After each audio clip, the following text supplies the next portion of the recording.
Happy holidays, everyone, and welcome to this special reading from the Book of Lost Tales.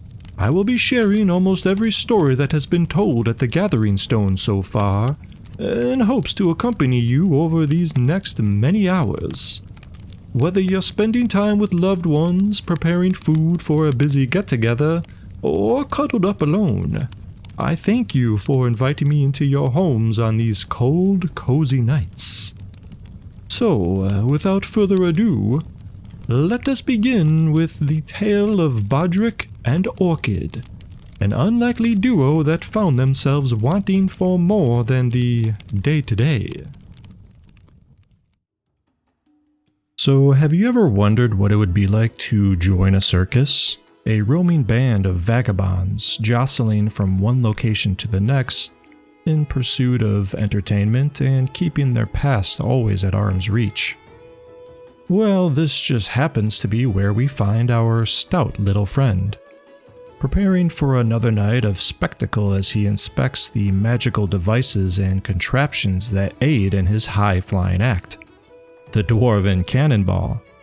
As he goes through the motions, his mind drifts, as it frequently does, to his life before, where even amongst his own kin, he always felt distant. Instead of herding sheep, maintaining livestock, or forming bonds of friendship, his mind was always elsewhere, far away. He would often find himself standing on the edge of town looking for something that wasn't... He had absent-mindedly set off the firing mechanism on the cannon. Looking around, he appreciated only a few scowls, as most of the roustabouts and performers were used to common mishaps before a show. And this is when some new arrivals caught our friend's eye. A family of giant weasels were being escorted to the center ring for a practice run of a new act. As everyone gathered around to watch these cute, intelligent creatures perform a series of rehearsed acrobatics and stunts, our dwarf couldn't help but notice the exception of one in particular. Smaller than the rest and starkly white in contrast to the various brown of its kin, she seemed to have been forgotten as she slinked away to the outer ring where the spotlights couldn't find her, which just so happens to be where our two misfits find each other. One, snuffling through the dirt in search of her own kind of truffle, while the other felt a pull of kindred appreciation as he offered her a sugary morsel from his bag of banana-flavored, peanut-shaped marshmallow snacks.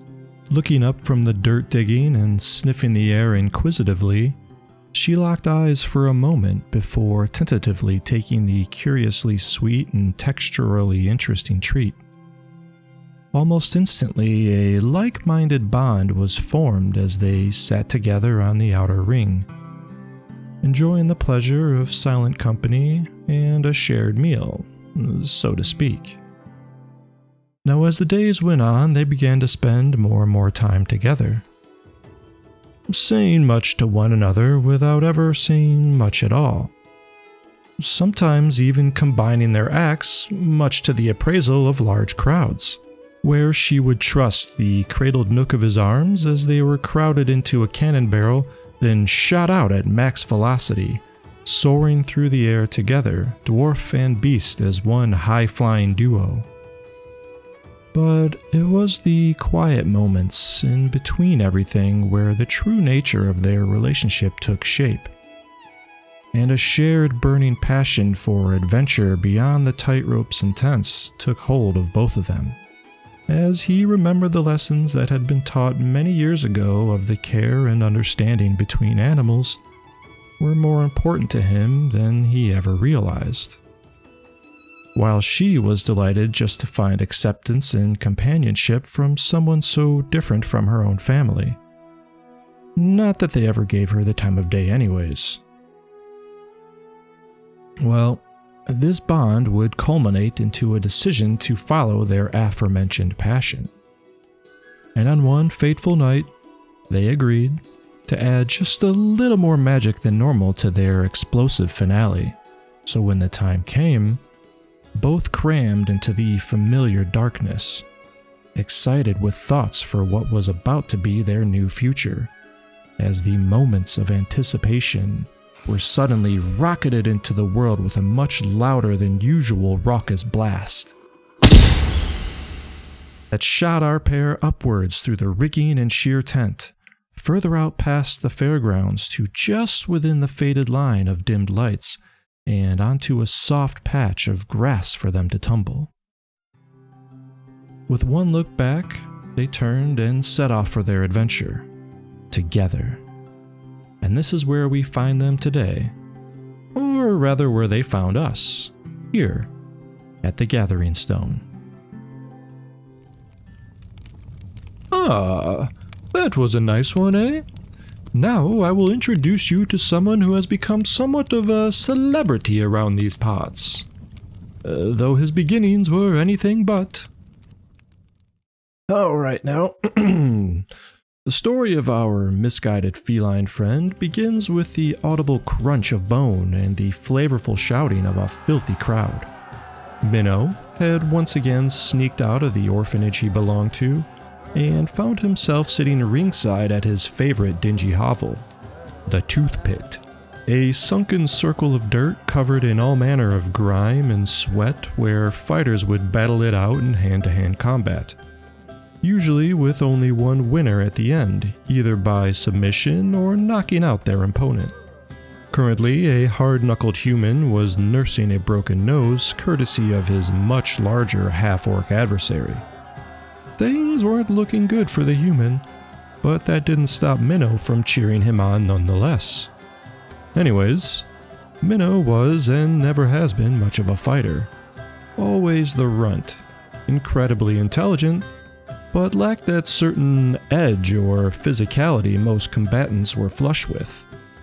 Not that it ever stopped him from picking fights with other kids, and losing, or having daydreams of people chanting his name as the champion of the pit, surrounded by piles of winnings.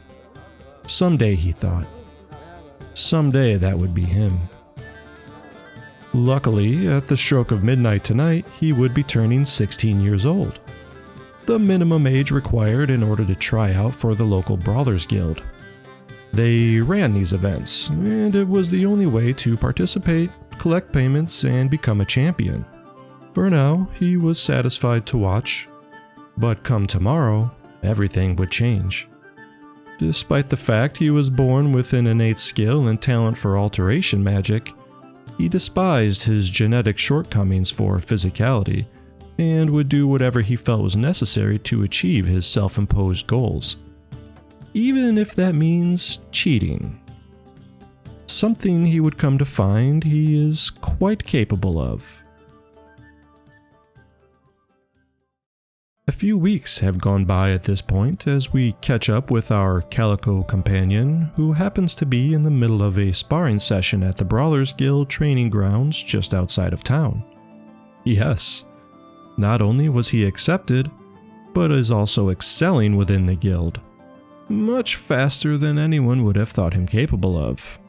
But nothing seemed amiss. Not that he ever seemed too exceptional during this time, but in the pit, there was no mistake that it was paying off. At least to everyone else. Because, unbeknownst to them, Minnow was secretly casting untraceable spells during the fights to gain an advantage. Not that cheating was out of bounds per se, but magic was definitely not allowed by any means. To do so would mean immediate banishment and humiliation from every Brawlers Guild affiliate throughout the realm. Unfortunately for Minnow, not even joining the Brawlers Guild seemed to help his fighting prowess. No matter how hard he tried or practiced, he was not able to gain an upper hand, feeling like he was meant to just lose in life.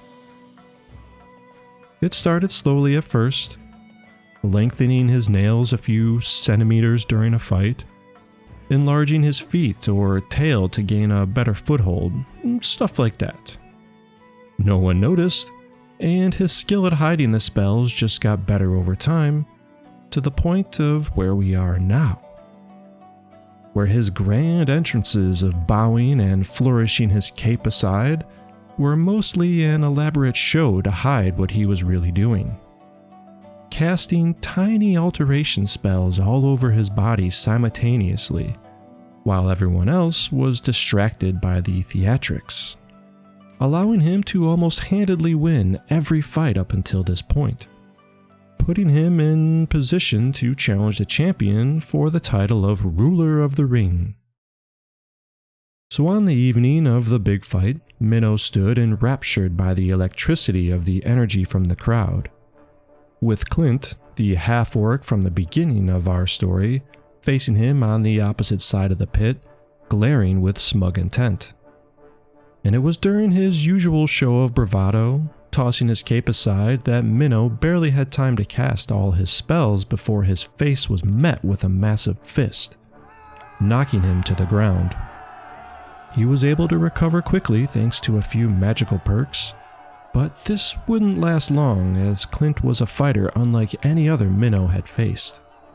He moved faster, hit harder, and was more aggressive. And our feline superimposed abilities were only going to last for so long. Hopefully, he could deal with Clint before they wore off.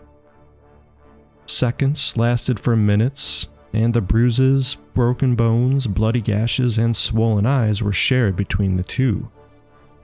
But mentally, Minnow was wearing down.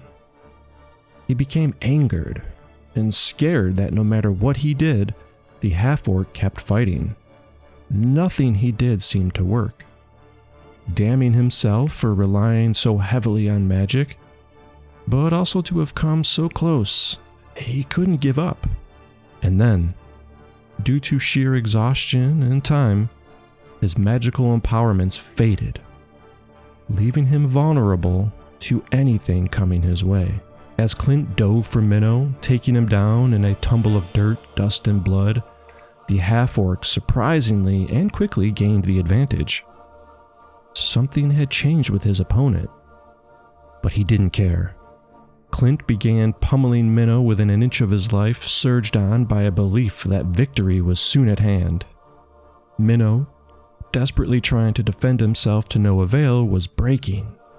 Hurting from pain he has never felt and scared for his life, he was about to submit when a sudden heat rose within his body and burst forth. Clint was thrown across the ring like a rag doll, still breathing, but did not get up. A hush fell across the entire crowd. Nothing but the labored breathing of both fighters could be heard. As Minnow looked up, he realized that he lost control during the frightening encounter and cast a spell without meaning to. But it did not matter. The damage was done. His lies had caught up with him, and the booing came rolling in with the wash of self-defeat. He was banished for 90 years, one for each of his lives times 10. No longer was he welcome amongst the guild. Now, as sad as his story might be, don't fret. For our friend has since learned the value from his failures, and has come to discover a newfound appreciation for his magical powers. Especially now as he sits around the campfire of the Gathering Stone, surrounded by fellow misfits sharing their tales of the lost. Stay tuned for more Minnow. But now, let's head out to open waters and listen to the tale of Kyle and Ort. So today's tale takes us deep under the salty seas, to a kingdom that sprawls across the ocean floors, whose ruler is sitting down to a meal he has grown so very tired of. Steamed grouper with salted urchin rolls and a bed of sweetened crispy kelp. Suddenly, he rose from the table, knocking over his plate and startling the queen, as he called for someone to bring forth the best hunter known to his kingdom. Kyle was lazily gliding through the currents, staring up at the seaway just outside of town near the cliffside drop-off with his companion Ort the walrus. Both seemed caught in a daydream of far-off lands, the dancing light of waves and microplankton hypnotizing their view, when a shouting squire snapped them back to reality. An urgent request from the king. Now that piqued Kyle's interest. It wasn't very often that royalty demanded anything of him, let alone break the effect of his Groundhog Day feelings. So with a hearty pat on Ort's flanks, he jerked his head towards town and both set off for the palace. The kingdom looked as beautiful as ever during this time of day, when the sunlight played across the tops of coral-lined buildings and homes. But Kyle paid no notice as he descended into the royal gardens and entryway to kneel before the king and queen. A meal seemed to have been forgotten amongst the dining room as the king paced back and forth in excited expectation. Much to Kyle's relief, it appeared the king, like himself, was bored, not necessarily of life in the same place, but of his food. He wanted something so entirely different than what could be offered amongst the briny deep, that a quest was given to Kyle. A quest for trotters, or pig's feet as they were told of from the local landers who fished their waters. The king wanted a savory soup of these trotters, and to do so would mean hunting on land, something Kyle had never done, but recently sounded more and more enticing as time went on. With a curt bow, Kyle and Ort set off at once, quickly stopping by his makeshift home to pack anything he thought they would need for the trip, stuffing handfuls of preserved fish into a sack, cinching his scabbard and sword to his waist, grabbing a few loose odds and ends of things, then they were ready, bearing for the nearest coast in the general direction of which Kyle had seen most of the fishermen come from, passing by schools of little fish and a pod of playful dolphins. Ort could hardly keep up, but Kyle's excitement urged them on, wondering what he would see, what he would hear or smell, for he may have poked his head above the surface before, but never so close to dry land. He'd only ever heard the faint cry of a seafaring bird and the endless slosh of ocean waves. So when the coral-lined reefs full of life began to turn into sandy, rock-swept bottoms that sloped upwards, Kyle began to slow down, until he stopped completely, swaying back and forth with the current as the two of them stared at the spot where water and land met, shrinking and expanding as the waves ebbed and flowed. This is it, he thought, as he shared a glance with Ort, took a deep breath, and broke the surface of the water. Flashing white from the bright sun, his eyes slowly adjusted to the colorful bounty of a sandy beach that was met by a vibrant green forest and the blue sky above. As the sun began to warm his shoulders, his ears were bombarded with a cacophony of new sounds. Bird and insect calls rang from all directions, and a wind like zephyr blew through the treetops, and crashing waves caused everything to come in and out of focus, as if someone was turning the volume up and down with each surf. Ort gave Kyle a quizzical look, who returned a smile and gentle pat. With everything feeling so new and exciting, yet also relaxing, they began wading up to the beach, when a new sense wafted across their regulating perceptions. A smell, sort of sweet and smoky.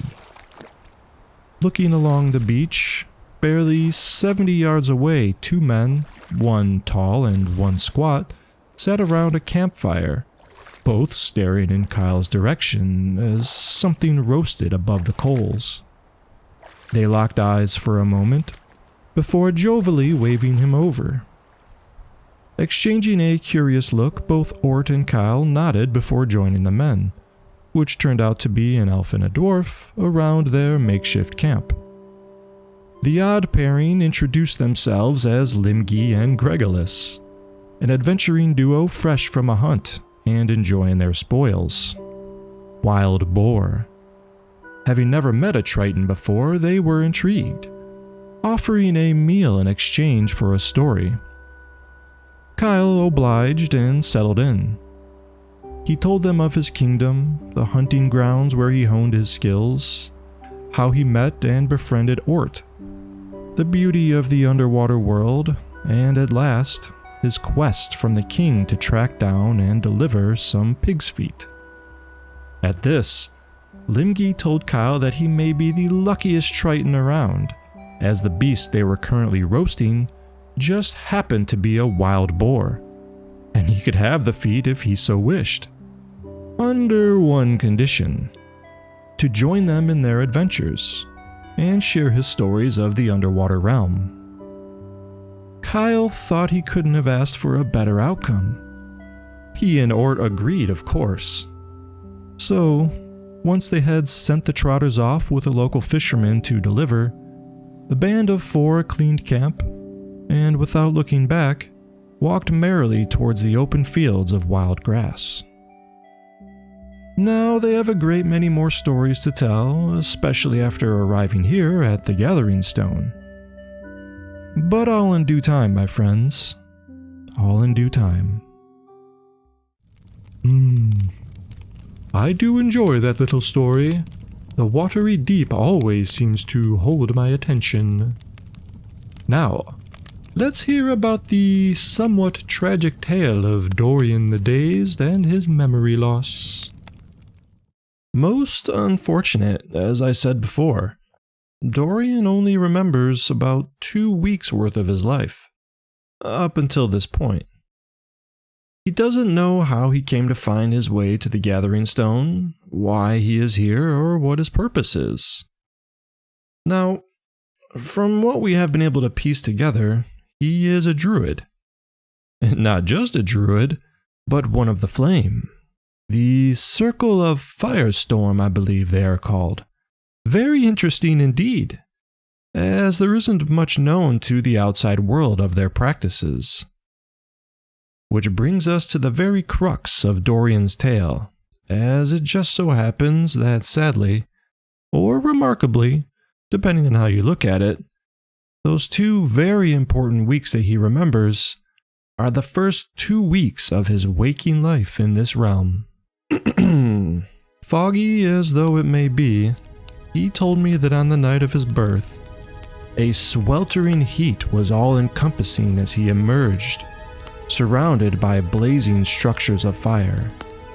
The tiny embers and sparks that drifted upwards coalesced with the millions of stars in the sky above, save for the blood-red moon marking his midnight release. But it wasn't just his to savor alone. In fact, there were 5 other births within that fire-embraced circle that night. He couldn't recall any crying, or sounds of any kind. But he could sense all of his peers, and remembered being laid on a blanket, forming another smaller circle with the other children. And there they slept, warm, encircled by the blazing heat. In the morning, the sky shone red with burning ochre clouds as his mother came into view. Dark flowing hair, bright fierce eyes, and a loving, proud gaze that reassured him before this next ritual began. For Dorian heard muffled sounds of singing or chanting, and caught glimpses of the other mothers who, like his own, were holding their hands to their chest. With eyes closed, they were suddenly set ablaze. But no heat was emanating, nor clothes burning. They appeared to be enveloped by the flames, as opposed to actually on fire. Then, each parent in turn set their hands out. Looking up at his mother, he saw a marking on her palm, as she lowered it to his chest. A gentle, almost itchy feeling was growing at the spot where she rested her hand. After a moment, sure enough, the same mark that was upon her palm had now been etched upon his skin, just above his heart, and it's still there today. Now, from here up until his last fateful day of memory, there wasn't much else that happened, save for one other incident, which we will get into in just a moment. As Dorian spent much of his time either at his mother's chest or laying with the 5 other newborns. He cherishes these memories, no matter how small or inconsequential they may be. Not only because it's currently all he has to hold on to for who he is, but also because his last recollection is of the camp being attacked by a massive warband of hobgoblins. And this is where things get a little hazy, then altogether lost.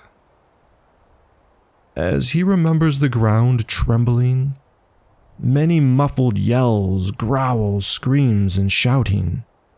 Huge clouds of dust, fireballs, flashes of lights, all manner of fighting. And through all this, his mother held him close, while at the same time while what? Well, that's it. Yeah? Sadly, folks, that's all she wrote for Dorian's tale. So far. Luckily, he's here now, at the Gathering Stone. And he plans on sticking around for a while to help me with the chickens, maintaining the camp, and hopefully, meeting someone that can help restore what has been lost to him. Don't worry too much, by the way, for Dorian did in fact meet someone to help him. More on that later. Let's move to another infamous rascal around these parts, Skrundle. Now, the tale as Skrundle tells it begins at a rowdy tavern known as the Meat Hook, where he sat with a group of friends sharing mugs of ale in celebration for their upcoming inaugural expedition and exploration of an abandoned dungeon in search of adventure, glory, and gold. Around this name-carved and beer-stained table we have a wizard, a cleric, a fighter, and Skrundle, a thief.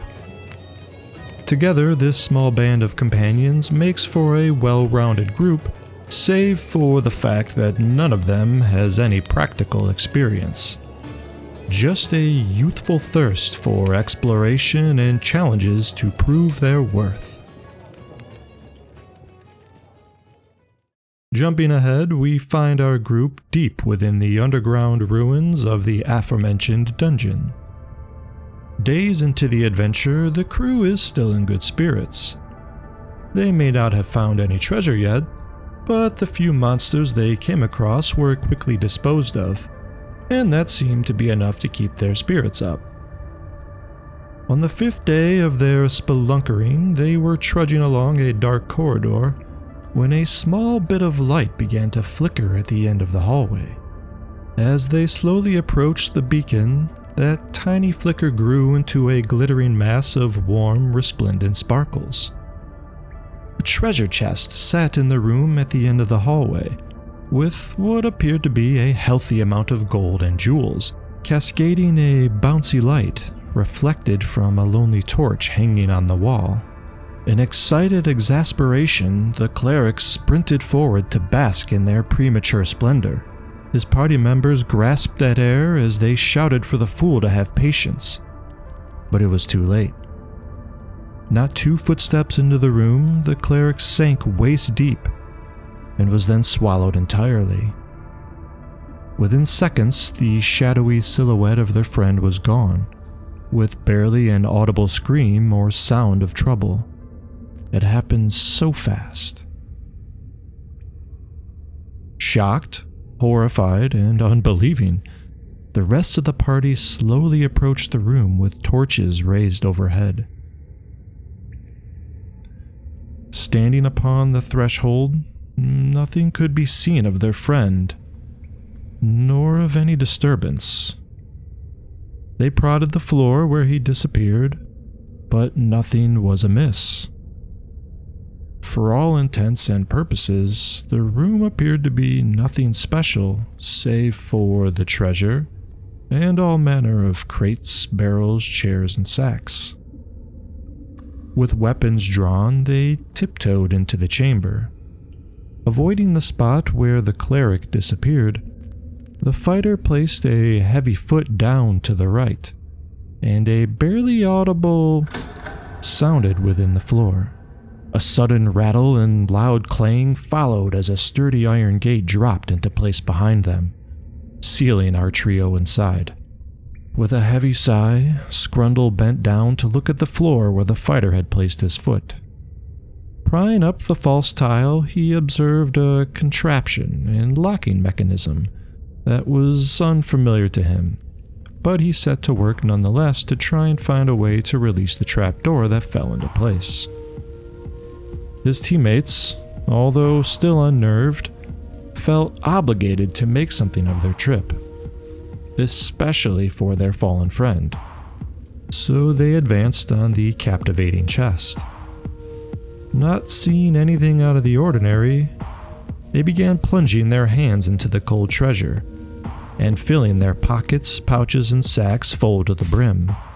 Meanwhile, Skrundle, sweating and confused at the mechanism, was about to tell them of his woes, when their frantic screams and grunts startled his awareness. The coins, jewels, pearls, and tokens were coming to life and swarming across his frantic friends like millions of tiny glittering crabs. Mimics. Having fooled their prey, were now sinking their venomous teeth into every spot they could reach. Nasty little buggers. Feeling helpless for what he could do, Skrundle began working feverishly on the trap mechanism as he heard one of his companions drop. With a clatter of wood, he knew the wizard had succumbed to the venom of the monsters.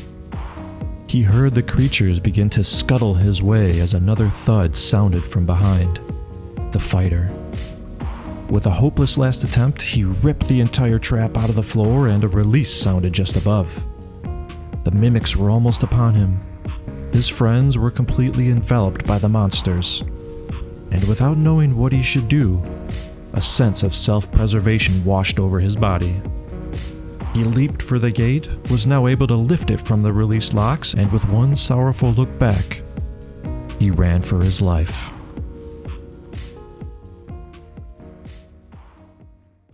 A tragic tale indeed.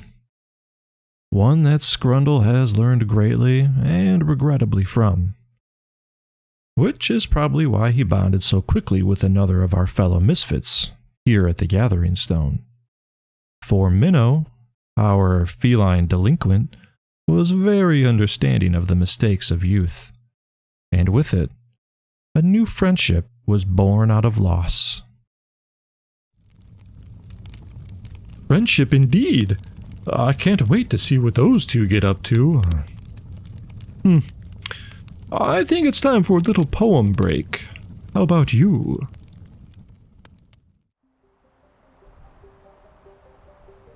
This northern child born of frost would overlook her teachings and soon be lost. For the fables were told of dangerous creatures from very old. The eyeless hag that wanders the waste, who leads foolish men astray without a trace. Darkening skies and blizzards she manifests, to blot out the vision of which she was not blessed. Frost-biting winds their movements ceased, there alone she would take and feast. But Penelope the Brave was no man, a dwarven lady, she was born on this land. Setting out with a determined mettle, she would see for herself if this witch was actual. It didn't take long while combing the drifty peaks. 3 to 4 nights, and she began to hear the wailing shrieks. As a blustery squall encased her location, a hunched-over silhouette marked Penelope's destination. She forged on towards the crone's echoing laughter, the biting snow enticing her on to the hereafter. But her stout dwarven blood surprised the bitter hag, as Penelope came within view and reached out for a grab. A terrified squeal rang out from the storm, The blizzard had ceased and all life neglected to take form. A blackening vision took over. Penelope's head split moreover. Opening her eyes, a bluish hue had replaced the dark. And laying on her back the warmth of sun and the sounds of lark. Where she was, she did not know. That nasty witch apparently had let her go. Looking abroad, surrounded by hills that were overgrown, Penelope marked a large and oddly shaped stone. Making her way to the apparent boulder, she was greeted by whom she guessed was its elder. And that elder was me, Benny. Speaking of goblins, let me tell you about the epic tale of Garlic. Well, we join our little friend standing on a precipice of the Dragon's Anvil mountain range, overlooking the phantasm forest and staring down at a gargantuan nest made of trees, littered with massive feathers and all manner of sun-bleached bones. This is a roc's nest. What is a rock, you ask? Imagine a hawk, or a vulture. Now, imagine this bird large enough to grab you by the torso and fly away with you as if you were nothing more than a mushroom to be plucked from the grass. They are huge, giving our staunch little goblin a bit of trepidation for the first time on this adventure. Having passed through the sunken mire with nary a scratch where mosquitoes would feast upon hapless travelers trapped in the bog, then braving the open seas as a fresh-faced crewman aboard the hereafter pirate corsair, before jumping ship during a would-be naval battle to swim ashore and arrive at the woodland edge of the very same phantasm forest, where Garlic nearly lost his sanity to the shrieking banshees, ghostly wails, and sorrowful spirits who call that dark place home. But his determination aided in his way through, and up the mountain to the very edge that he's standing on now, looking down at that nest. Because within this aviary homestead is none other but the thrashing cudgel of eternity, with its previous owner's skeletal grasp still wrapped tightly around the handle. Looking to and fro without a sign of the great bird, Garlic took a deep breath, then leapt down and landed into a dust-clearing squat, crunching one of the unfortunate skulls underfoot. A distant screeching squawk sounded from the skies. He shuddered as he glanced upwards, then back at the thrashing cudgel of eternity. Another squawk. Closer. With a sudden urgency, he ran for the thrashing cudgel of eternity. His sweaty palms tore it from the bony, amputated appendage, and he raised it to the heavens in a triumphant pose.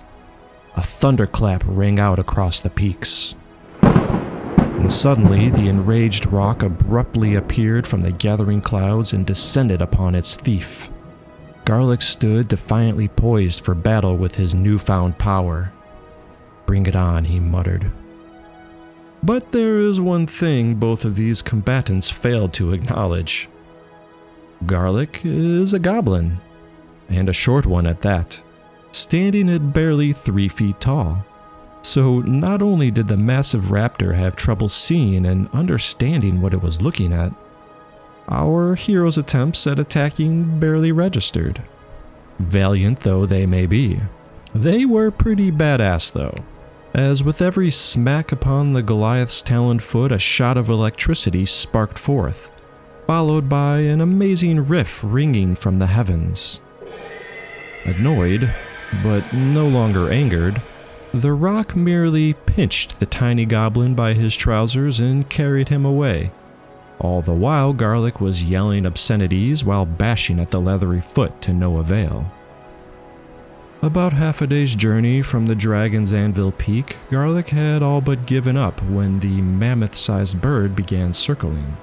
Looking down from his insistent striking, he realized the landscape had all been replaced by rolling green hills of wave-like wild grass flowing with the wind.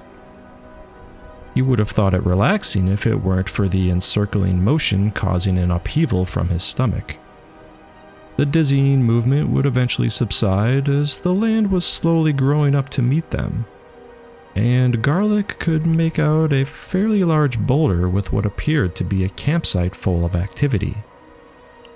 Puzzled by such a random place in the middle of nowhere, it took no time at all before he was plopped down. Dusting himself off, he stood up to take a quizzical look around, before greeted by none other than me, Benny. With a wink and nod, the mighty rock took a few heaving beats of its great wings, extinguishing all of our fires in the process, and took off into the sun-setting sky. And ever since then, Garlic has made it his priority to tell everyone at the Gathering Stone of his harrowing journey for the thrashing cudgel of eternity, in hopes of finding a bard who would be willing to write a ballad in honor of his self-proclaimed odyssey. Still waiting for that bard to show up. Anyways, here is a story about a woodland protector named Mogruu. It was the dead of night in the forest of enchanted echoes, and its guardian Mogruu squatted low to the ground, sniffing the grass and air as he caught the scent of a sweaty, musty sadness mixed with ale. Interlopers. 2 men and a dwarf, most likely setting traps or casting nasty incantations to aid in their atrocities. Some people called it the witching hour. Mogruu just called it trouble. It was the perfect time of darkness for ne'er-do-wells and vagrants to get up to no good, finding ways to make a quick bit of gold in order to continue indulging their brain-rotting habits or misguided ways. But tonight, they picked the wrong forest. Thrice now, these poachers have come and gone, snatching what magical flora and fauna they could to peddle on the shadow market for whatever nefarious reasons their customers could think of. This was an affront to Mother Nature and all of her carefully crafted woodland beauty, and it will not stand. Tonight, Mogruu is on the hunt. In the distance, under the dark canopy of the thick woodland realm, a tiny warm light could be seen flickering in and out of the swaying branches. This was the makeshift campsite of the poachers. How brazen, thought Mogruu. With another strong sniff from the air, he assessed that the dwarf alone sat near the fire. Hunched over a stump, taking deep inhales from a pipe, he appeared almost nonchalant. He would be dealt with last. For now, Mogruu would seek out the men and put an end to their mischief. Another whiff from the ground. One to the east, who reeked of stale booze. The other, just within earshot to the south, clanking his metal contraptions and muttering to himself about his distaste for the thorny, muggy undergrowth. With silent, panther-like strides, Mogruu crept to within 10 yards of this putrid human.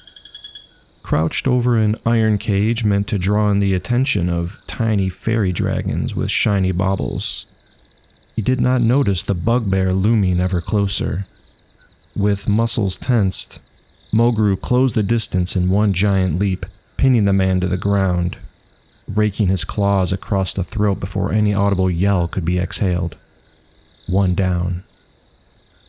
Creeping along the forest floor, Mogru's movements were mimicking the very wind that moved the leaves to and fro, and as he approached the other man, he noticed that something seemed off. Edging closer, Mogruu peeked through the underbrush to see the man lying lifeless upon his back. Upon closer inspection, it became apparent the foolish drunk was attempting to snack on what he assumed were harmless toadstools. The green sleep mushroom was anything but. Putting this man into a deep sleep, causing him to asphyxiate on his own bile. Probably from indulging one too many ales. The forest can have him now. 2 down. This time, however, Mogruu felt no need for a stealthy encroachment. Having a sixth sense that the dwarf was already aware of their situation, who merely sat smoking his pipe as the looming shadowy figure of Mogruu crossed into the fire's light. The dwarf raised his eyebrows as he looked up, and quickly pulled a flintlock pistol from beneath his cloak aimed directly at the bugbear. With a nasty smile that met Mogru's snarl, he pulled the trigger. As the flashbang from the black powder exploded, so did Mogruu. The bullet smashed its way through the flesh and bone of his shoulder, but it wasn't enough. The bugbear's initial lunge put him face to face with the attacker, his hot breath sticking to the dwarf's sweat-covered face. With one arm, Mogruu shoved his massive paw through the thick beard and grabbed this man's chin, heaving it upwards until a sickening crunch resonated through the otherwise quiet dark. His job was done. Standing up, Mogruu looked around the campsite and spotted a leather satchel with a patch sewn onto the front of what appeared to be a crude-looking pink chicken on its center. Tearing it from the bag, he put out the fire and began nursing his shoulder with his knowledge of the local and natural remedies, before setting out to find this place the poachers came from. This place of fuchsia-colored hens. Mogruu, quite a misunderstood brute. Much like our next guest who doesn't speak a word of common. Nix. In a dank, drippy cavern deep under the earth, a tribe of kobolds slept encircled near a dingy hearth. Save for one fervid drake, who was avidly scrawling and quite awake. Odd as it was, with little to no light, Nix needn't worry as he had no sight. But that wasn't the most peculiar, as he flattened the worn sheet of paper smoother. What really stood out, and have no doubt, is a kobold in love with the musical arts. Digging and mischief, he wanted no part, much to the dismay of his fellow kin, who begrudged the little drake with feelings of chagrin. Not that it stopped Nix's passionate pursuit. On the contrary, it only pushed his skills to bear fruit. But when composing a newly inspired ballad, he found his surroundings as stimulating as a wilted salad. Dig, dirt, plunder, dirt, dig, dirt. His people wanted only this, with an occasion to hurt. Seeing nothing for his future, and friends who could not nurture, Nix made up his mind to leave all he has known behind. With makeshift lute in hand, he would become his very own band, traveling the taverns of a different sort of land. So using the skills of his given nature, the drake dug and dug, hoping for something greater. When lo and behold, his little hand had broken a threshold to release a dazzling light of glittering gold. Tilting his head in order to hear, Nix could feel a warming light dancing upon his ear. Sensing no danger and only little chatter, as he clambered out and shook off with a clatter, quickly he was greeted by a wrinkly old goblin, and what appeared to be 3 chickens a-hobblin'. Welcomed at last to a place he would no longer be an outcast. Nix could perform for all travelers at this bypass. He would listen to all stories told, then compose a version for the music to unfold. Totally unexpected by all those attending, for most have never heard a kobold singing. 'Twas a melodic, somewhat whimsical humming. It evoked a sense of peace, almost magical. To Nix the song was autobiographical, but to everyone else they were being shown another enchanting level here at the Gathering Stone. Who needs to speak common when you can win over hearts with music, eh? Or better yet, How about food? Well, this tale is about an extraordinary chef named Flambe. Crouched behind a makeshift rock formation in a salty cave just off the craggy coastline outside of town sat Flambe, whittling a small stick into the shape of an onion. The lapping waves inched ever closer to his hidden alcove as the rising tide began to take shape, marking the time for him to put away his little project, draw his sword, and wait in silent ambush. For this musty hollow was the home to a nasty crustacean insect-like beast known as the galley's ghost. It roams the shallows when the tide has receded. Harmless enough, but once the flows lead it back to the shores, if it hasn't had its fill, the town and its people were the next best opportunity. But tonight, that would end, and Flambe would have something new to grill over open flame. Not that anyone would give it the time of day, turning their nose up in disgust at his delicacies.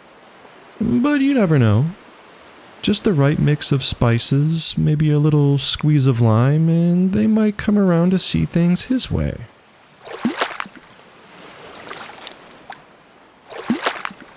The ghost had returned. Tensing every muscle in his body, Flambe listened as the heavy, sloshing footsteps dragged closer. The chittering of its mandibles could barely be heard over the crashing waves. And when its lumbering frame was mere inches away from Flambe, he sprung into action. Bracing himself on the salty wall, he used the leverage to kick out a vicious blow to the back of the ghost's knee. Yelling in surprise at the intruder with garbled anger, it fell into one arm, swinging the other around wildly to fend off its attacker. But it was too late. Not milliseconds after his blow connected, Flambe sprang from the foaming floor, meeting the ghost eye to eye as it fell. His sword already in motion, it beheaded the monster in one clean sweep. Breathing a sigh of relief, Flambe quickly tied a knot around the cumbersome body and stuffed its heavy head into a satchel. He needed to drag this thing out of here before the tides overtook the cave entirely, and get to dressing, then cooking. Luckily, his camp and food cart was not too far away, with it being just outside of town, as he wasn't allowed to sell inside the market. Mostly because his choice of proteins were, let's just say, a little ahead of his time, and the powers that be were not ready for what he offered. Be that as it may, it did not discourage his entrepreneurship. So using his innate ability and namesake, Flambe got a fire roaring while hauling the carcass up into a tree, and began to work on separating the meat from the thick outer shell. Working well into the night that bled into the morning, he wiped the sweat from his bleary eyes before taking in the peach and rose-colored sky as the sun peeked over the horizon.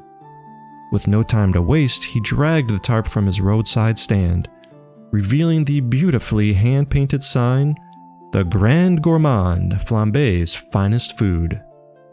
Full of magical compartments that kept his product cold and knives sharpened, well, he placed his carefully sliced meat into each chill drawer. The roaring fire from the night had burnt to embering coals, and he carefully laid them into his grill. Then began preparing an assortment of vegetable pairings for the day's choice of dishes. Chittering fritters, al dente dish of the sea, and monster mash a la mode. By all rights, not only did his cart stand out, was immaculately clean, and offered some truly original tasting dishes, but Flambe himself was also incredibly charismatic when offering a taste of his wares. Unfortunately, like most days, it wasn't enough to win over the crowd shuffling into town to spend their gold at the markets and higher-end restaurants. When a customer was enticed by the effervescent aroma, it didn't take long to find out where the meat came from, which inevitably led to word of mouth spreading like wildfire that all should avoid the monster-peddling miscreant. Dejected, Depressed and defeated once again, Flambe was all but ready to close up shop early and head back to the drawing board, when he heard a little ahem.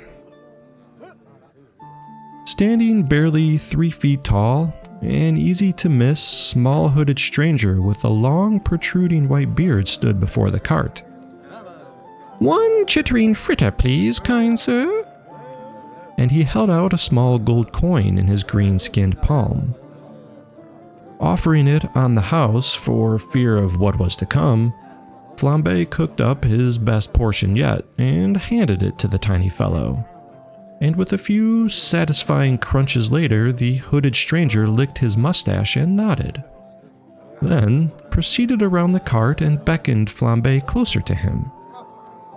With eyebrow raised, Flambe crossed over and knelt down to eye level, though he could not make out anything distinct beneath the hood as the stranger spoke. "That was delightful. Thank you for the nourishment. Now, before you pack up, I offer you a secret in return." Long story short, he told Flambe of a magical place where his food would not only be most welcome, but his customers would ever be changing. If he was brave enough to turn away from his current path and simply walk in a new direction, he would most definitely find his way to the Gathering Stone. And we have been enjoying his delicacies ever since. Oh, it's time for another reluctant hero to make their introduction. Let's listen. In a back room of a busy tavern sat 2 large bearded men sharing tales of their exploits, both true and exaggerated. "'Twas bigger than a pine from the forest of Norfolk, Bassy was. Oh, my name ain't Tritos Jacob. I sats awake till dawn's first light, stoking the fire for fear of it returning. Those red eyes and god-awful smell I's never forget. I got to keep your wits about you when traveling through the Ogrelands, So's the midnight monster paid ye a visit, did he? Terrible things I've heard, terrible. Worst of all was me bodyguard, Bomar the Brave. Me Arcee was. Runs away at first sign of trouble he did. Lost all my wares that night. Nothing to show for it." And so the conversation continued. All the while, and unbeknownst to these gentlemen, was an eavesdropping intruder hiding in plain sight. A tiny brown field mouse was hiding next to the leg, under the well-used wooden table of the gossiping occupants tucked against the wall. And while the men were jabbering away in between gulps of ale, the mouse was listening very intently. Why? Well, this was no ordinary field mouse. But we'll get to that in a minute. For now, the mouse had heard all she really needed to hear. So while hugging the filthy floor, she turned and began scurrying along the edge of the walls, making her way towards an exit. With most of the patrons inebriated or in deep talks themselves, none took notice as she dodged a few stale bits of dusty bread or moldy crumbs and slinked through the bottom crack of a heavy wooden doorway and out into the fresh, cool night air. Sticking closely to the shadows, the mouse took a quick glance around before twitching its little nose and poof, a spry young woman had taken its place. A druid, to be precise. One who goes by the name of Allanah, and has a certain proclivity for shape-shifting. Be it a mouse, a raven, a stray hound, or even a little caterpillar, she prefers the unassuming. Stretching her tense limbs and scratching the side of her ear, she turned to look at the now muffled tavern, smirked, and began walking her way towards the front of the establishment, where a tall elven bard sat under a dim candlelit lantern, smoking a stout little pipe encircled by its ribbons of smoke. Quite handsome for an elf, thought Allanah as she approached the man, but tonight was strictly for business. A gravelly crunch underfoot announced her arrival, and the elf gave a short nod as Allanah sat next to him. "So, What tale shall I be weaving tonight, fair lady?" Allanah made no reply, save for extending her hand with palm face up. The bard rolled his eyes and clicked his tongue, but removed a small pouch of coins from within his tunic and handed them over. Now, with gold in hand, Allanah relayed the story she overheard from the two old merchants earlier ago. The bard was gleeful to hear such juicy gossip about the town's savior, Bomar the Brave, and immediately began humming a little tune, no doubt composing the piece for tonight's entertainment. I wonder how Bomar will take it, thought Allanah, but merely shrugged as she stood up and began walking into the night, leaving the elf to his process. With another night's work in hand, Allanah thought she might turn in early for a change. Perhaps save a little of the coin that was currently burning a hole in her pocket, urging to be spent on any assortment of trinkets, odds and ends, pointless knickknacks, ale, when the sound of secretive whispers caught her well-trained ear. Time to earn a few more, thought Allanah, and with a glint in her eye she transformed into a small firefly, buzzing off in the direction of the whispers. Down a dark, damp alley she came upon two short-hooded figures, one consistently wringing their hands while the other leaned against the wall, both speaking in low but excited voices. "I found it, I did, I swears. When I least expected to, poof, there she was. The gathering stone, with rose-colored hens and all." Well, well, thought Allanah. Finding the gathering stone and returning to tell the tale? Now that could fetch quite a pretty coin to the right bard. Maybe even one who plays for royalty. Clinging to the wall, she listened to the rest of the little one's story well into the night. It appeared as though she may not be able to find such a place with direct intent. However, if she began in the right direction, maybe meandering or even perhaps under the guise of a hapless animal, she could trick her way into such a discovery. And if the legends hold true, she could have an endless supply of magical tales to sell to the highest bidder whenever she so chooses.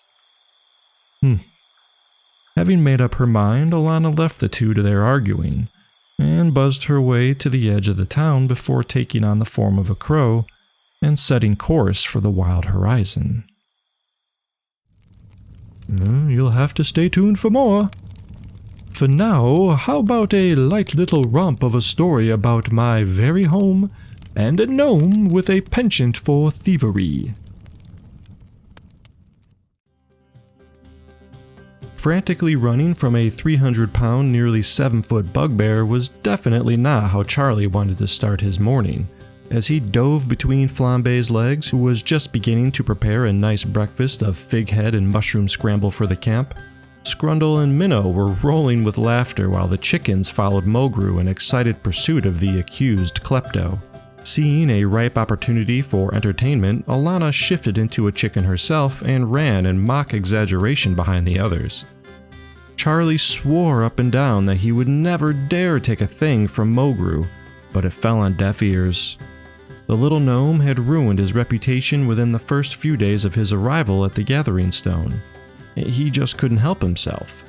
Pilfering a paring knife from Flambe, a small shiny bauble from Alannah's pouch, and even a book or two from yours truly. It was in his nature to take and ask later. Having grown up on the streets and back alleys of the high-marked societal city, all he's known, or owned for that matter, boiled down to fending for himself, as nothing was ever given, nor has anyone cared for him. Save for the befriended rats or ghostly reanimated beings he conjured from time to time. That being said, even though he's made a living as a pickpocket, it was never with malice, and currently at least he had full intentions of returning anything he took. This merely became his way of interacting, starting a conversation, or you could say it was a form of endearment at this point in his life, as he never really learned how to befriend people naturally, and pretending just didn't feel right to him. So he would fall back on old habits, but tried to find a way to make it work for him as well as the victim.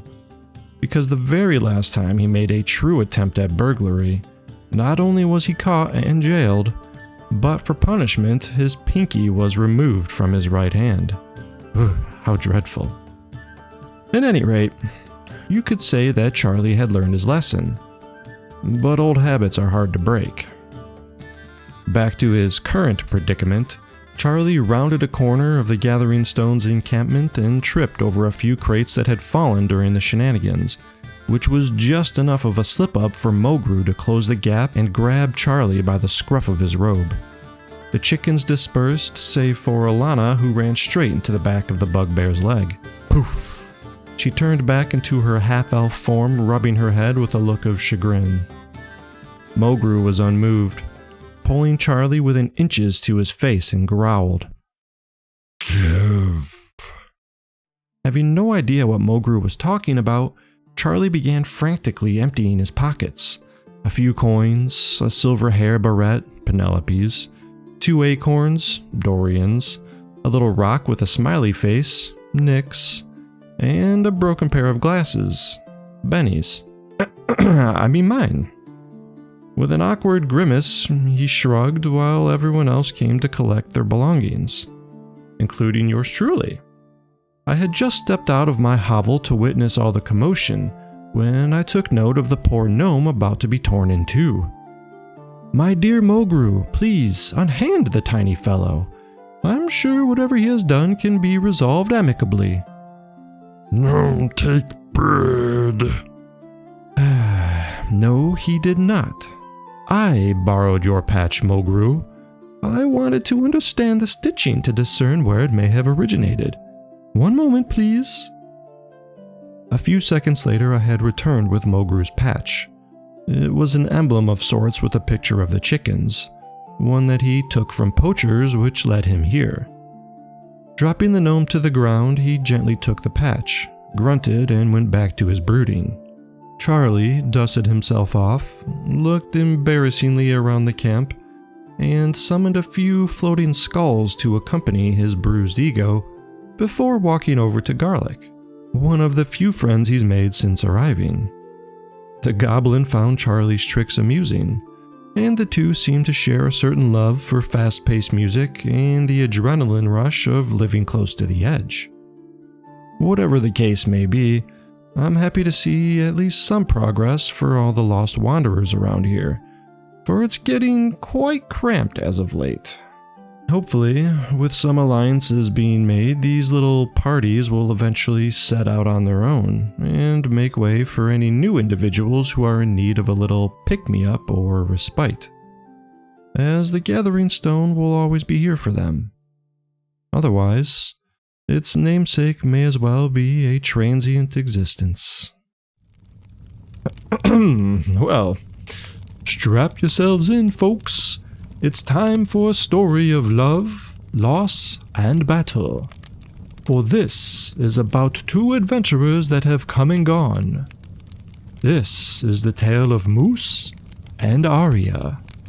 Chapter 1. The Monster.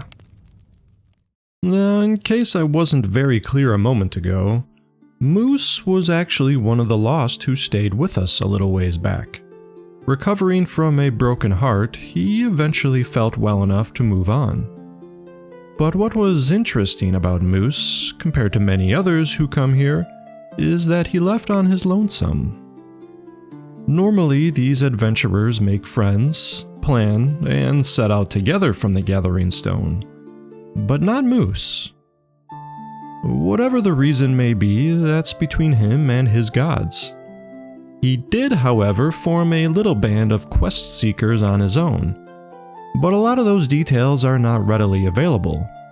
So as far as we're concerned, I would like to jump ahead a little bit to the parts I'm actually well versed in, as they've been relayed to me by many different accounts. So piecing it together, I will recount the tale of Moose the Cleric and his battle with the Bog Witch, Endless Aria, beginning at the very doorstep of her lair.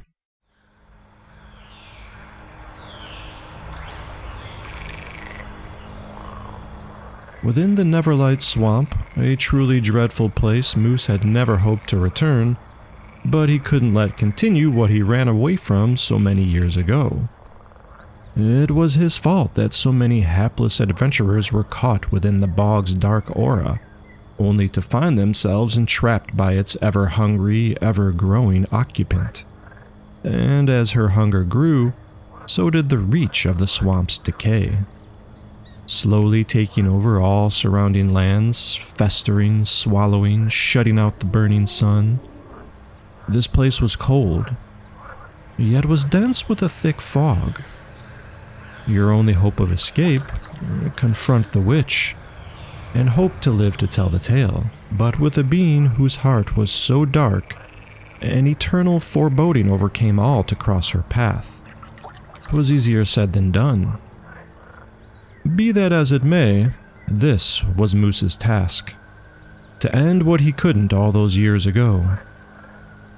With a deep, trembling sigh, and before taking another step, Moose took note of his companion's composure.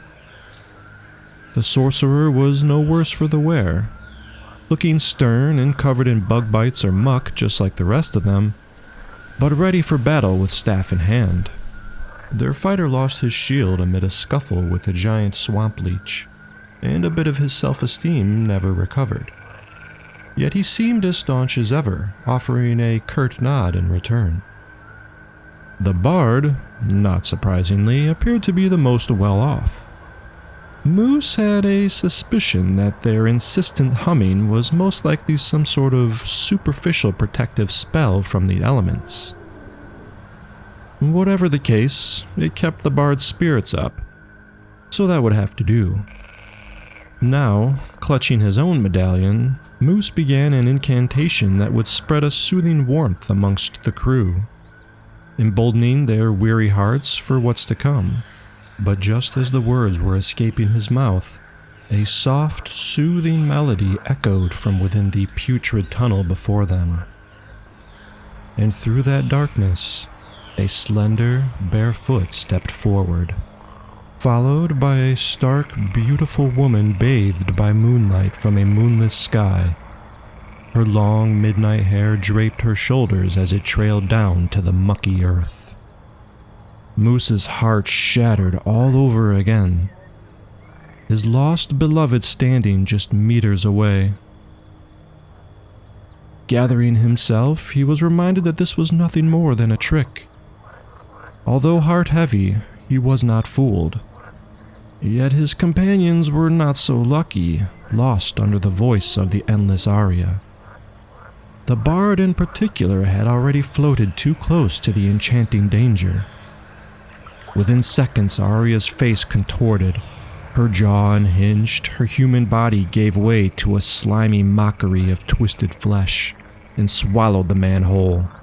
Snapping back to reality from the sounds of breaking bone and squelching ooze, the remaining party readied themselves. Aria continued her vile shape-shifting, sprouting 6 insect-like legs as her rear extended into a bulbous-like mass.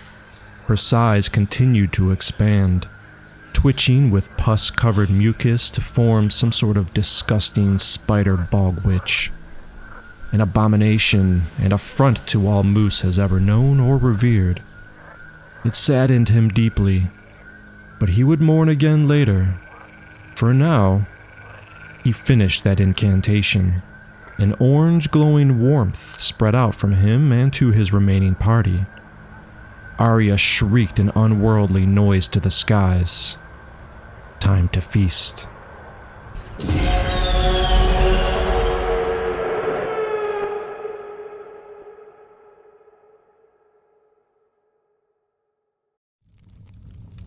Chapter 2: The Curse. Now, you may be asking yourself, how did Moose's wife become such a monstrous creature? And why didn't he deal with it before the darkness spread? Well, believe it or not, the answers aren't too complicated. Tragic, yes, but not complicated. So let's head back in time a little bit and unravel the mystery together. Aria and Moose. A remarkable and inseparable duo. Lovers from the day they met were currently on the job. Being relic hunters for hire, this was often the case, and their present employer had them on the search for a particularly dark antiquity. This was a sort of the less you know the better kind of operation. Not that it stopped Aria from doing proper research whilst on the hunt, as the two of them would often find themselves with a bit of downtime while frequenting towns, inquiring about local legends and myths to try and piece together a story which would aid them in tracking down their prize. Well, this relic specifically was not only veiled in many layers of mystique of unknown origin, but was also as dark as they come, equipped with a name that I will not utter here. At present, this was nothing new to Aria and Moose. For them, fear was an emotion that inhibited their opportunities to make a living. So, pushing onwards, we catch up with the duo knee-deep in bat guano, inside a relatively unremarkable hole in the ground that opens to a rather large cave out in the middle of a nowhere field, surrounded by an ocean of wave-like tall wild grass as far as the eye could see.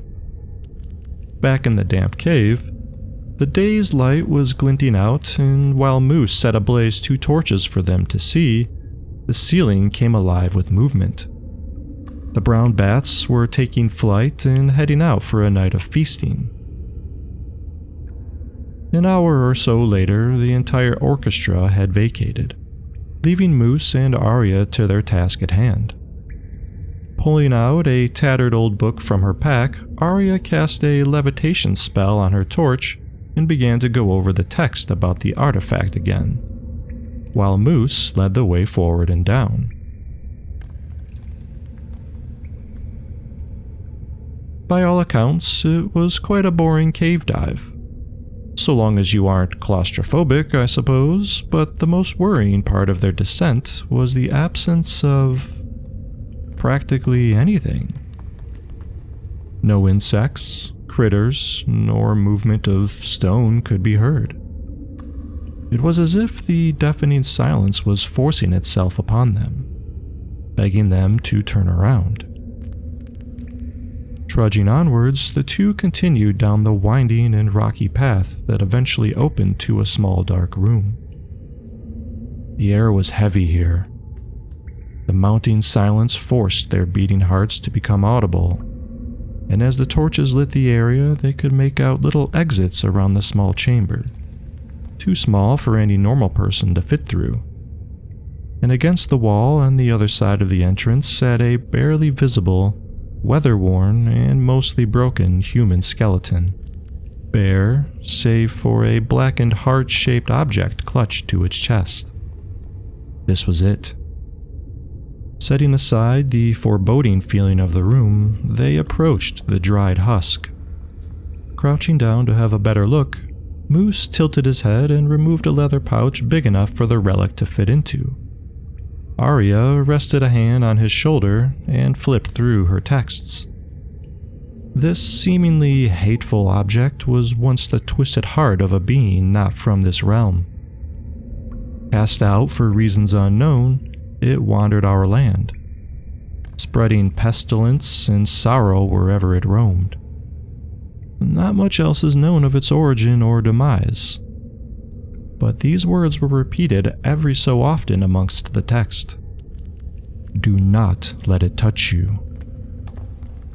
Do not let it touch you. Looking up, Aria squinted through the flickering light and noticed Moose was lost in thought, staring off at one of the small holes, while his hand was reaching out to pick up the relic from its resting keeper. Alarmed at what she just read, Aria shot out her arm and smacked Moose's hand away from danger. Her fingers just barely grazed the relic in the process. Moose fell backwards and apologized, rubbing his arm as he looked over to Aria, who appeared to be locked in place with her hand still outstretched. Her fingertips locked in place, barely touching the heart, which was now slowly beating. A deep rumbling began echoing around them as the heart rose from its place, levitating towards Aria. In an instant, Moose sprang to his wife, wrapping his arms around her. He tried lifting Aria to drag her from this tomb, but she wouldn't budge. No matter how hard he tried or what spells he cast, she was anchored to the spot and could not be moved, the heart closing in on her chest. Becoming more frantic than ever, Moose would not give up, grunting and sweating profusely, covered in dust cascading from the ceiling as tears began to stream down his face. Aria, barely audible, told him to run. The heart, beating faster now, merged into her body. "Run," she said louder. Moose's sweaty hands slipped from Aria and he fell backwards once again. Through the ever-collapsing cacophony surrounding them, he looked into her eyes. Her body was twisting and changing before him, but their eyes locked. And an unworldly voice mingled with her own cried out, "Run!"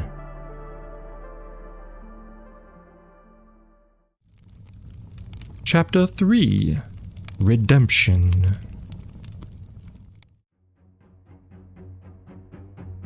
It saddened Moose deeply to do what must be done, but he would mourn later. For now, he finished the incantation and a glowing warmth spread from himself to his remaining party, fortifying the shieldless fighter and stalwart sorcerer, who braced for the oncoming attack from the now twisted and mutated giant spider-like form of Aria. As darkened waves of energy emanating from her pulsating abdomen, bearing down on the trio to break their spirit. Moose already knew this was an effect of the ancient relic buried within Aria, and his counterspell was doing what it needed to for the others. She bellowed in anger at this unexpected hurdle. Seeing an opportunity, the sorcerer cast an icy blast at the wet earth beneath the horrendous spider, entrapping and freezing her spear-like legs in place. Aria screamed once again in frustration, and as yellow spittle shot forth, the fighter then dashed in her direction, sliding underneath the massive beast, swinging his sword in the process and shattering 3 of Aria's legs. Now, being a rather proud Goliath, the fighter turned triumphantly to offer a thumbs up for his party members. But that was a grave mistake. Aria possessed a rather unique amount of regeneration, and within that time frame her spindly legs had mostly regrown, and with one still frozen to the ground, she used it as leverage to toss her weight and pierce the fighter with a powerful stab. Looking down, the Goliath now saw a huge pointy appendage protruding from his abdomen as he was lifted from the ground. Damning the loss of his shield, but being rather stalwart himself, he wouldn't go down without a fight. As the sorcerer rained down swaths of hardened icicles upon Aria, he could still feel a warmth burning within him, and harnessed what remaining strength was left to swing his great sword in a wild arc. It struck Aria just below her midsection, almost separating in two her human-like form and the body of a spider. With the mucousy liquid pouring from the wound, she was screaming to the heavens. The fighter was dropped to the ground, lifeless.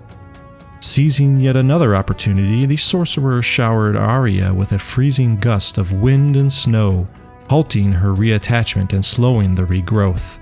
Rolling with the spontaneous plan, Moose sent out a scorching ray in the exact same spot, and the 2 of them were able to completely sever Aria. The arachnid abdomen quickly dried to a husk as all manner of blood and pus oozed from what remained of Aria's humanish upper torso, but the dark energy was still radiating. "I hate you," spat from her unhinged mouth. Bones began to snap at an alarming rate, and 2 long, twisted legs shot out from her wound, forming a complete body once again. Now before them stood a 9-foot-tall, hunched, gruesome being. Her wild, matted hair covered bits of her protruding ribcage, and before they knew what they were looking at, she lunged at the sorcerer. Her long, gnarled, and bony hands seized upon his neck and tore it from his shoulders. hate you, she growled. Tossing the head aside, she turned on Moose and sprang for the attack. Frantically backpedaling, he dropped his maul and quickly clutched the medallion around his neck and cast a defensive ward. Aria met the spell with force, raking, stabbing, and yelling. With what little time he had, Moose began a chant, while the spell of light that kept Aria at bay began to weaken under her rabid thrashing. As an inner fire grew within his clenched fist, the magical shield dissipated, and with it, an explosive fiery wave of devastation erupted, engulfing the rage-filled Aria.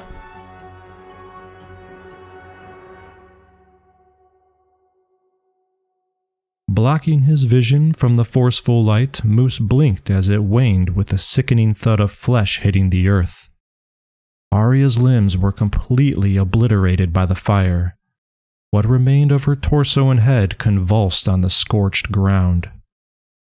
With her regeneration slowed to a crawl, Moose got to his feet, retrieved his heavy maul, and limped over to stand above what used to be his beloved. Raising the anvil-headed great hammer, he would bring it down to destroy the monstrosity once and for all. But before doing so, he chanced one last look into its eyes, and regretted it immediately. Because they were her eyes. Not a monster, not blank, not hating, but his wife's. He was crushed for a final time, and within that moment everything slowed. His memories flashing brightly before his own eyes. Of a chance meeting, not expecting to find love, but finding it nonetheless. Of long walks hand in hand talking about their future. Her genuine, infectious laughter, experiencing first times together, sharing quiet moments, and the feeling of her body on his chest when they embrace. Coming to, he dropped his weapon and fell upon her, wrapping his arms tightly so his warm, beating heart could be felt through her now cold skin. The dark, pulsing energy tried to push back against his strengthening resolve to no avail.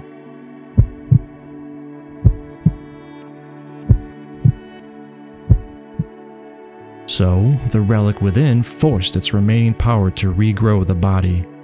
Its fresh limbs began to bury themselves in Moose's back over and over again, yelling obscenities from a writhing death roll as his blood covered the two of them.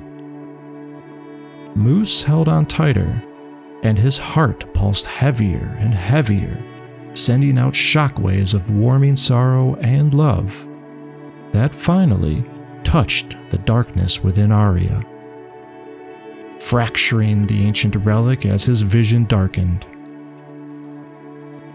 Another bright, flashing light shot out from their entangled bodies, and a silence cut through the battle. The dark hatred was defeated, and the Neverlight Swamp receded, but what of Moose and Aria? Well, I wish I could say for certain what became of those two, but alas, there is no accounting for their whereabouts, if they are about at all. Some say they're out there living happily, while others think the relic took them both and disappeared. Personally, I like to think they met each other once again within that bright light, lovingly hand in hand moving on to what awaits us all. What I do know for certain is that Moose's warhammer still stands on that very spot he dropped it, and travelers come from all over the realm to pay their respects. But if you are out there, Moose and Aria, please, pay a visit to us from time to time here at the Gathering Stone. As sad as it makes me, I do like that one. How about a little pick-me-up, eh? Let's hear about the story of a mouse and the rat. Normally, Moose would never be awake this early in the morning, let alone having a standard breakfast of scrambled eggs, toast, and burnt coffee, his preferred taste. Usually, he would sleep most of the day and head to the local tavern in the evening for ale, listen to far-fetched tales of wonder, or go out on his own for some light exercise of monster slaying. But today was different. He knew he needed a break from his normal lifestyle, and there was just something about the dancing dust particles in the morning sun while sipping his coffee that put him in a relaxed state of mind. To him, it represented a meditative moment which helped to remind him he wasn't alone in this world, and that today was a good day to offer some aid to the neighboring town. So, after clearing his dishes and setting them out to dry, he buckled his worn leather belt, slid into his favorite pair of fur-covered boots, then walked out into the crisp morning air. With a clunk, he locked the heavy wooden door behind himself and took a deep, refreshing breath, stretched his limbs, then strolled off down the gravelly, dirt-covered road. The farmland on either side crept right up to the draining ditch, and the tall wild grass glistened with heavy dew while the sounds of robin and sparrows spoke of a light-hearted mystique. Reveling in this picturesque continuance, Mouse closed his eyes and tossed his hands behind his head while he walked on. But just as he was about to enter a relaxed state of flow, the ground gave out beneath him and he fell into darkness.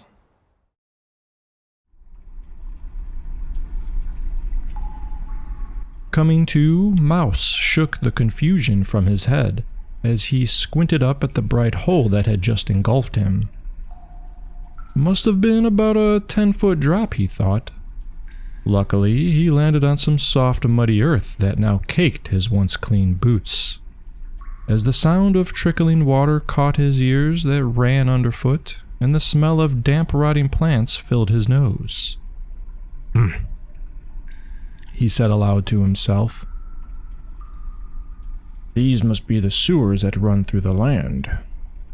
With his eyes now adjusting to the dark, he could start to make out tunnels running in long directions. Indeed they are, responded a voice all too close for comfort that startled Mouse to his senses as he sprung around, unsheathing his axes ready to defend himself. But no attack came. Yet before him crouched a man. At least he thought it was a man. Covered in a fur robe and draped in what appeared to be a cape and cowl made from some sort of large rodent with its tail still attached dragging behind him. Mouse could barely make out the man's bottom chin. He also held a scepter of sorts with a globe of empty water on one end, a sword at his waist, caked in filth and adorned with many odds or ends. He clearly lived down here. I need your aid, little man. Elijah has run away again. Will you help me find him? The stranger asked while waving the scepter to and fro in front of Mouse's face. Not sure what to make of this whole situation, Mouse sheathed his weapons and pondered the question, and looked back up to the hole he fell through. Whether coincidental or circumstantial, he found himself in a position to not only help someone, as he just so happened to plan on doing anyways, but to also have aid in finding a way out of this place, as he definitely wasn't leaving the way he came in. Alright, stranger, I can help you find this Elijah? So long as you point me in the direction out of here, we have a deal. Indeed. Just then, the sewerman stood abruptly, pointed the scepter, and yelled for Eli, then took off at a jog. Mouse followed quickly in pursuit as the dirty water splashed with every step, once again wishing he'd worn a different pair of boots. And as the pace quickened, Mouse took note of an opening up ahead that began to grow.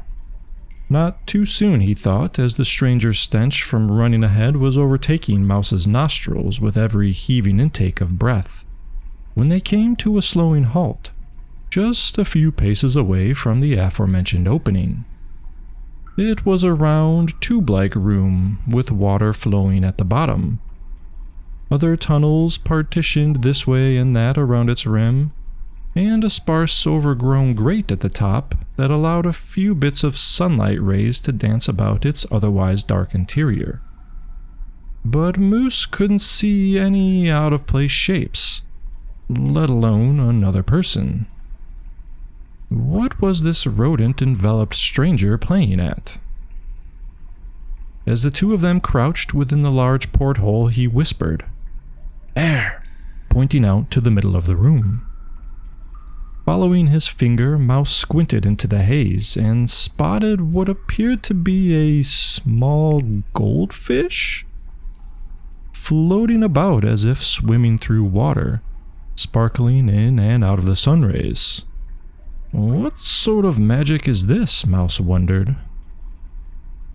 Yes, Elijah, my best friend.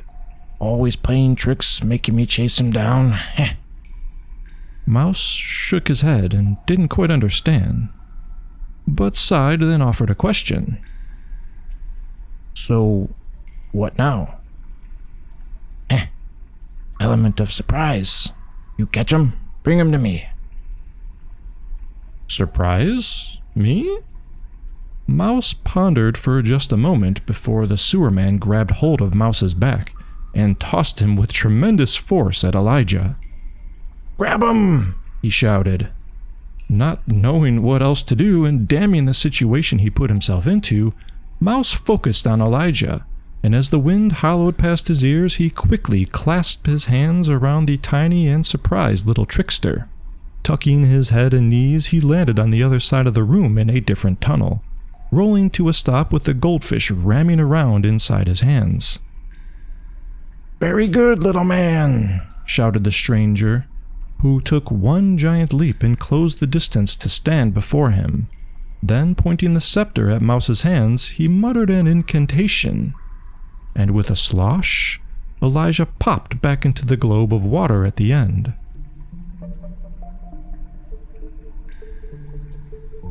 Thanking Mouse, he offered a hand and helped him to his feet. Took out a few gnarled pieces of silver, a small knot of wood, a human tooth, and handed them over, before bowing, pointing towards the end of the tunnel, and jumping out of view with a before disappearing into the darkness. For a second time, Moose shook his head and took a deep, confused breath, swearing it would be a long time before changing up his daily routine again. Helping his fellow neighbors would have to wait. So he ambled on through and eventually found an exit from the humid underground. Breaking out to the now harsh daylight, he took yet another deep breath and looked down at his favorite pair of boots with dismay. Ruined, he said to himself with disappointment. Then looking about, he turned towards home, and although each step initially felt heavy with regret, they lightened as he went on, feeling better about himself that, as confusing as the whole situation was, he did help someone rejoin with their best friend, and that had to count for something. I think we'll be hearing more about this Ratking in the future. But let's dip our toes a little bit into the waters of lore surrounding the Gathering Stone, eh? Our next story is about Isron and her connection to the Gathering Stone.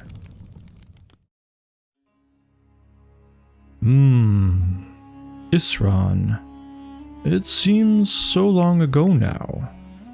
A devout paladin from the Sheblo Desert, she was part of a congregation that practiced their commitment in some of the harshest conditions. They were fearless warriors, steadfast companions, and as patient as the turning sands.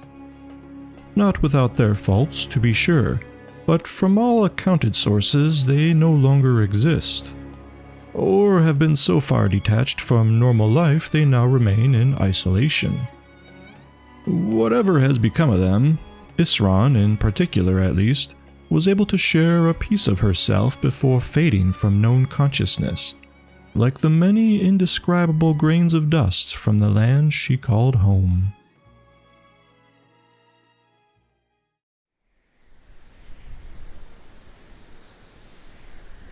Sitting upon her tattered, worn, and dust-covered rug, the wind-swept dunes brought cutting sand to her skin that dug. Isron endured as she had just before. 'Twas a small price to pay for her actions of yore. For 14 days and 14 nights she sat in silence, as was part of their rites. Stillness with focused intent, there was no need for food or drink. She would meditate until her mind, body, and soul would sink.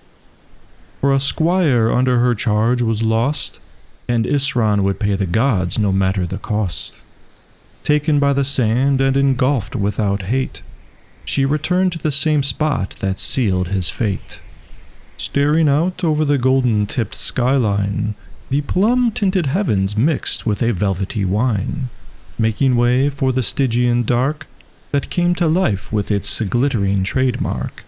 Now closing her eyes, Isron set her mind on breath, not knowing how close she crept to a faithful death.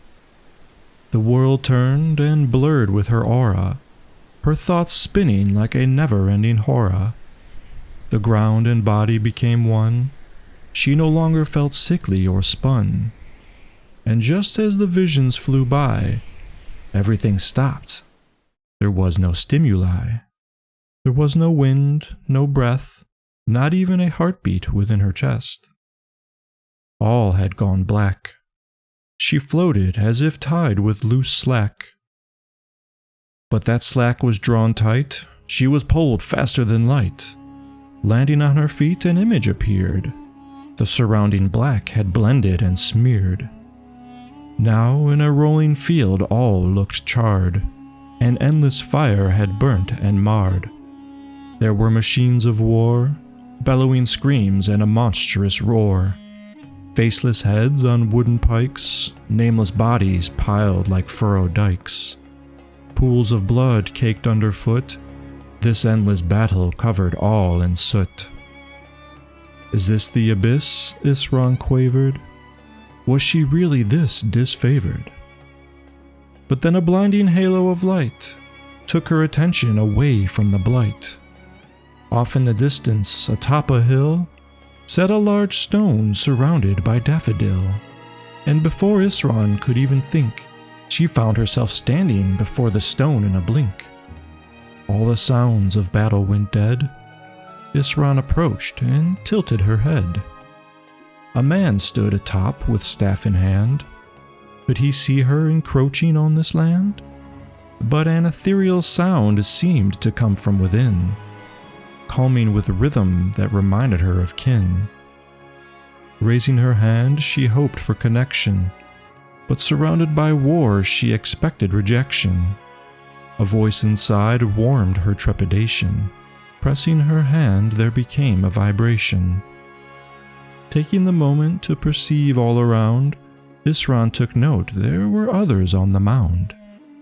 She felt relieved she was not alone. There were many other hands embracing the stone. Then, with a heavenly, terrifying crack, the stone had split and all went black. Awakening on the cold, dry sand, she was not dead, but still felt that far distant land. Was it a vision, a hallucination, or a dream? What and why was this shown? Recovering herself with a determined gleam, Isron would now travel to this gathering stone. Ah, quite interesting, eh? Well now, off to a cliffside laboratory within a haunted lighthouse. Or is it?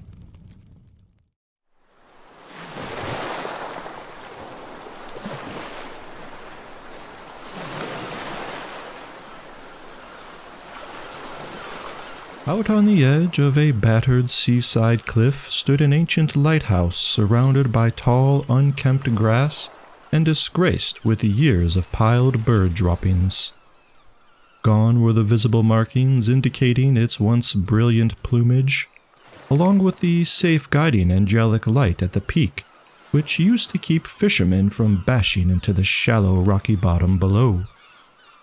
This old, weather-beaten, formerly proud operation is now but an eyesore for most passers-by. Chipped, crumbling stone, boarded-up windows, and overgrown ivy have taken over. But that doesn't mean this remote sentinel is vacant. As a matter of fact, on most nights you could catch a glimpse of flickering light from those haphazard portholes. And some might say, if you dare approach, one could even hear the sounds of eerie hissing, clinking, and bubbling echoing from within. Surely they thought this was the former watchman doomed to haunt the tower for every ship that has run aground. But they would be wrong in their superstition. Not that it bothers the current occupant, to say the least. As a matter of fact, he preferred it that way. People should mind their own affairs and keep noses out of his secret business, he would say. For Setash is an alchemist, and he ranks privacy at the top of his hierarchy of needs, spending countless late nights locked up underneath the once golden warning light, amongst his potions, ingredients, books, and experiments. The humming of low fires and bubbling concoctions keep his mind at ease while working away, always jotting down new discoveries and ideas, or scrawling a haphazard note to remind himself of things to do, lest he forget while getting lost amongst his own busy thoughts and plans. Getting wrapped up in one's own work can be an easy escape if one were so inclined to ignore the outside world. But Setash does get outside to touch grass from time to time. He didn't choose this location for no reason, after all. You see, Setash is an alchemist who specializes in potent creations of the natural sort. As in, all the ingredients he uses or studies come from the natural world. Specifically, vegetables. And even more specifically, eggs. Yes, that's right. The beginning of a great many species in this world, nourishment for others, a fantastic emulsifier.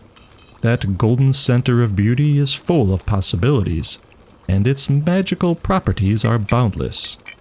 Even more so when you consider all the varieties. From fish and amphibians to reptiles, whimsical creatures, and especially birds.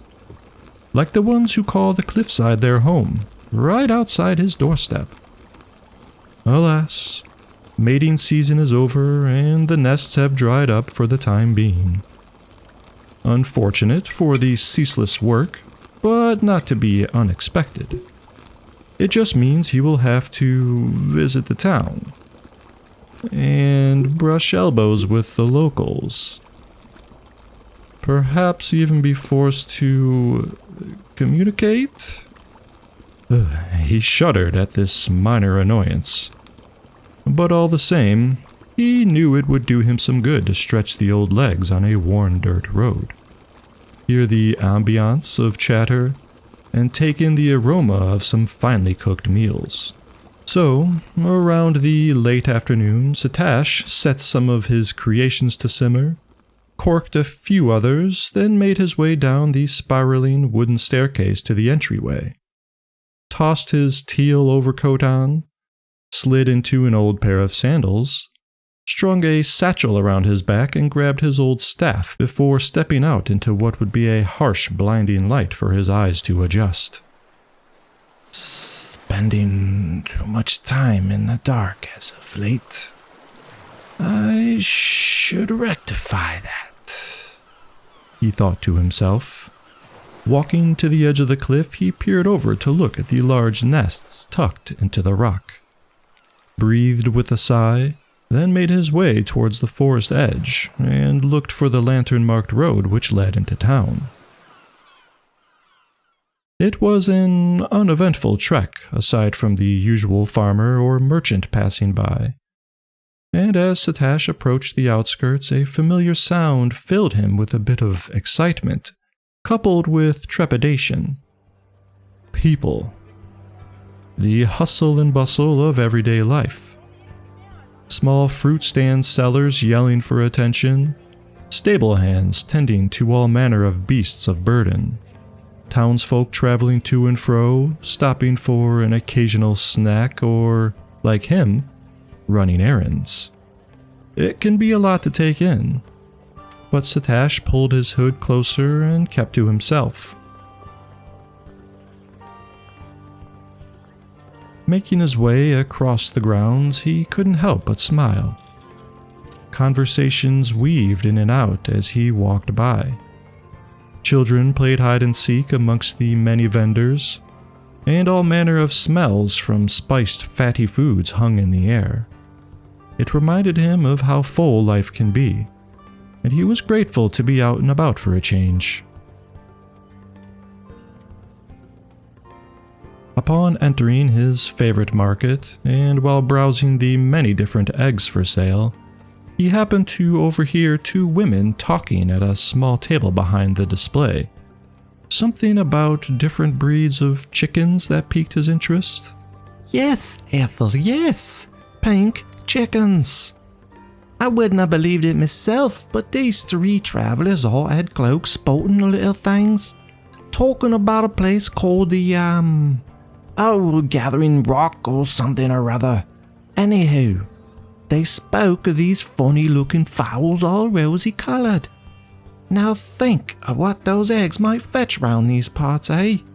Pink chickens. Setash stopped what he was doing at once, set his merchandise back in place, and then left for home. The gathering stone, he thought to himself, as he crossed the threshold of his tower. I wonder. Lost completely in his thoughts, he barely remembered climbing the stairs, snuffing out all the little candles and fires, corking as many potions as he could, then packing what belongings he thought he would need before taking one last look around his comfy little workshop. He would miss the quiet nights in solitude, but the enticement of possibilities pushed him onward and outward of his comfort zone. For that night, he set out to find this mystical place in hopes of new horizons and discoveries. And find us he did. But for now, let's move on to a secretive kingdom, where someone is about to have a chance meeting with an even more secretive deity. The Kingdom of Tortoise. A rotund, almost mystical city hidden amongst an endless canopy of thick, labyrinthian jungle. Were it not for the many turrets and stark white outer walls keeping the flora at bay, one would never know they existed at all. But within those walls was a magnificent, bustling population of Torta, shy by nature, much like the city itself, but also very enthusiastic, loyal, and proud of their accomplishments, especially that of their knighthood training grounds and tutelage. Some of the best education one could hope for when learning the ways of chivalry, self-defense, and loyalty, which is where our stout little friend comes into the picture. Having already acquired the rank of knight himself, Beignet comes from a long line of decorated servicemen. His father was a knight, his grandfather was a protector of the king, and his great-grandfather was known as the slayer of the great lynx. And considering their long lifespan, for practically thousands of years his lineage has given themselves in the service of the kingdom. But there was a problem. Not only was Beignet not very good at this job, but those troubled times that often led to war and defense of the kingdom have become something of a mysterious past long forgotten during a very extended period of peace, leading to complacency for some people, even those charged with protecting. Be that as it may, Beignet would often find himself on patrol within the surrounding forest. Sometimes he was on burn duty with a few other squires or pages, making sure the jungle didn't overtake and damage the enceinte. Other times he was charged with standing outside the city gates for long hours on guard duty. But today was his favorite day. Today, he was sent into the jungle itself, checking for any encroaching enemies, brazen predators, or poachers and the like. Sure, he would do that. But once out of sight, he would rummage through his knapsack and assemble a small butterfly net that he hid amongst his provisions, then proceed on the hunt. Bug catching was not only fun, but it also offered him a chance to learn and, most of all, create. For a knight on paper, Beignet was really an artist at heart. He would place the insects in small jars, just long enough to sketch, jot down the sometimes iridescent color patterns, then let them go without harm. Later, when his work was done and in the privacy of his home, he would paint what he could remember and assume from his notes or sketches. Some were truly beautiful pieces. Others were quick ideas. But all were scattered about this small room like his very own chaotic museum of art and entomology. It wasn't the perfect life, but at least he could scratch that itch from time to time. Unfortunately, no matter how good Beignet was at hiding this passion, there was someone, or something, that was aware of his unpaid moonlighting. Or as they thought of it, mischief.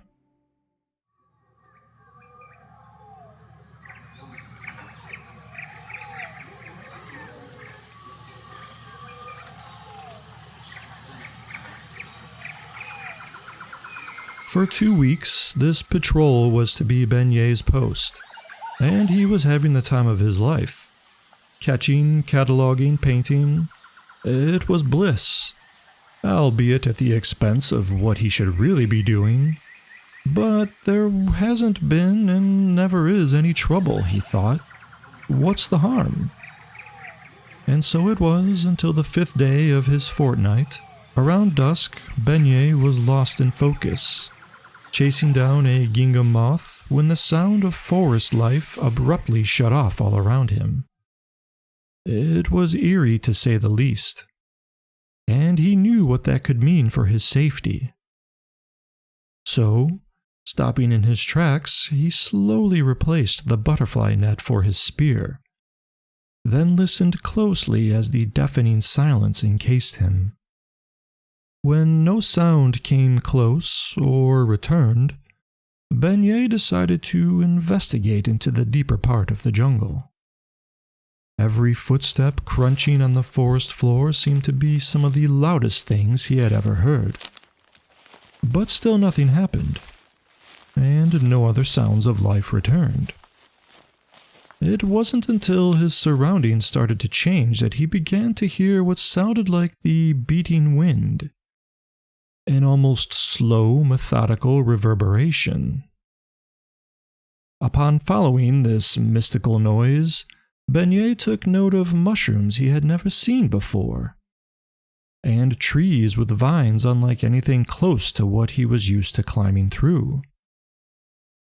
The world around him tinted with hues of violet and blue, or flashing bioluminescence. Small electric blue fireflies appeared in the distance, and a trickle of water could be heard that mingled with the slow upheaval of wind. The air became thicker, and the forest grew ever closer, and Beignet feared he may have become lost. Or worse, was somehow already dead, traversing into his afterlife. But still, he continued onward through this strange land. The methodical sound of moving wind was now deafening, and for the first time in what felt like forever, Beignet caught the sight of movement between the trees in front of him. Something big was encircling just ahead. He crept closer and peered around the edge of a trunk, then fell to his knees in awestruck surprise.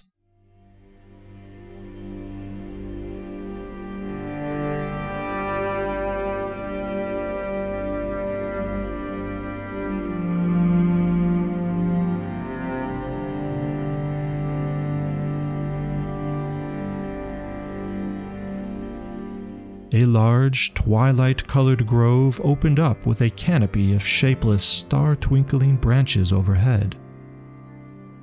Beautiful, glittering leaves cascaded downwards, and a large, smooth stone stood smack in the middle. Bright, opalescent butterflies fluttered around the whimsical thicket, and upon identifying the movement from earlier, Beignet dropped his spear. A mammoth-sized white satin moth was floating in laps about the grove. Its eyes as black as the night sky, but with an air of endless space and time. The wings, though ivory in nature from above, underneath was almost indistinguishable.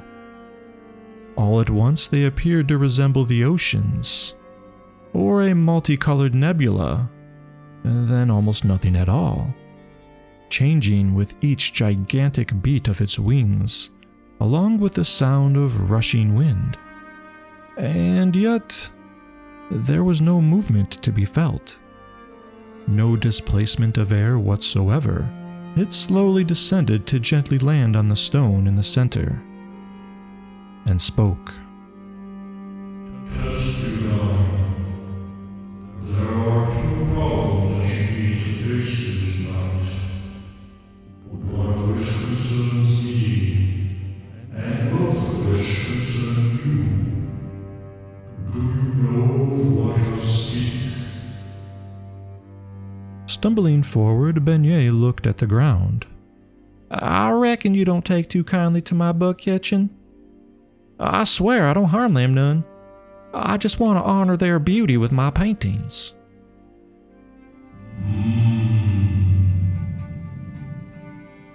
We are not bugs. They are my children, and we do not like to be manhandled. Your passion is interfering with my children's livelihood, as well as your own. I will solve both dilemmas for us. Remember this. Well, now, hang on a minute. Beignet tried to speak a rebuttal, but everything flashed white.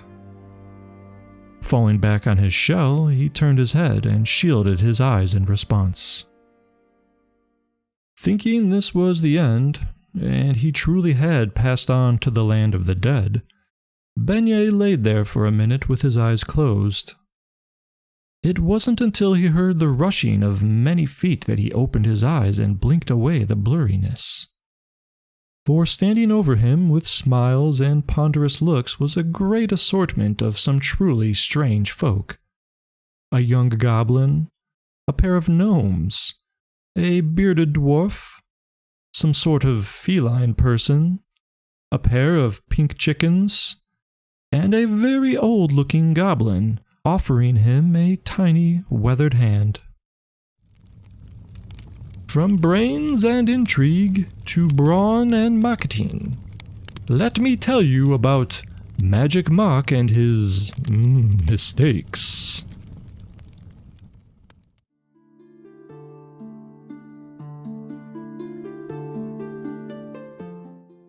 Now, just to be clear, Magic Mark here is not magical.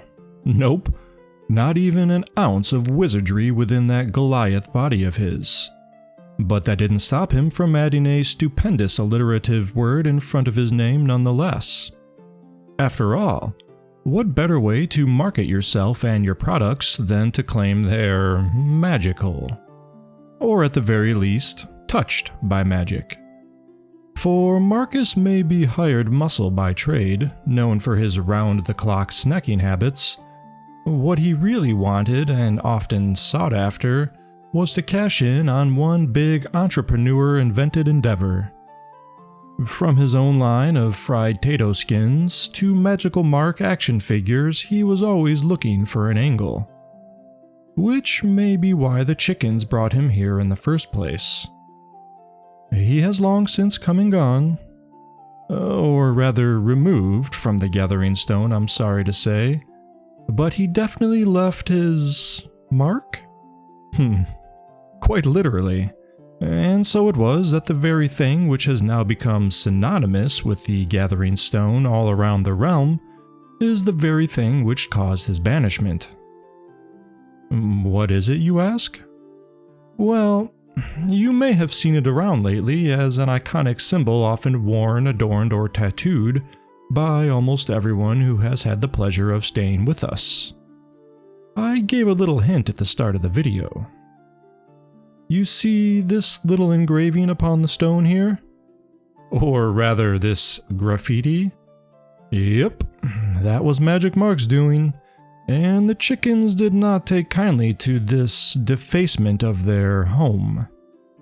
As a matter of fact, it was the one time I had ever seen a true physical embodiment of their power. Before we explore that, let's rewind just a little bit. Because Magic Mark truly meant no harm, though he does get in his own way quite often. From his first day here, he was constantly at odds with the others. If it wasn't his loud and often grazing, then it was his sale pitch attempts, where he would try to involve almost anyone that would listen into his schemes. He nearly convinced Badruc to invest a bit of his old circus money for an idea he had to combine shields and waffle irons. Protection and food prep for the warrior on the go. Just add your ingredients, close it up, then let that pesky dragon roast it to perfection while you sit safely behind. But for the most part, Marcus would spend his time here laying atop the stone, basking in the warm sun or staring at the night stars lost in thought. He was always kind, if not fascinated by pepper, dill, and beans, and I suppose that's when the idea struck him. He wanted to share his love not only for this place, but also for its mystical denizens. And on one fateful night, while stretched out on his favorite spot, he thought one of the best ways he could pay tribute was to etch out a crude symbol that he could always look to for inspiration when feeling lost. In his mind, he was honoring what was given to him from his time spent here. But as the sun crept over the horizon, he was putting the finishing touches on his engraving. Caught in the act by the little fowls stretching their feathers in the warm light, as they stopped in mid-yawn to stare in astonishment. At once, the environment went from serene to cold. Storm clouds gathered overhead, while the chickens were running around squawking and cackling madly, appearing very upset by what Magic Mark had done to the stone. He did make an attempt to apologize and explain himself, but before a word could escape his mouth, a bolt of lightning shot from the heavens and struck him where he stood.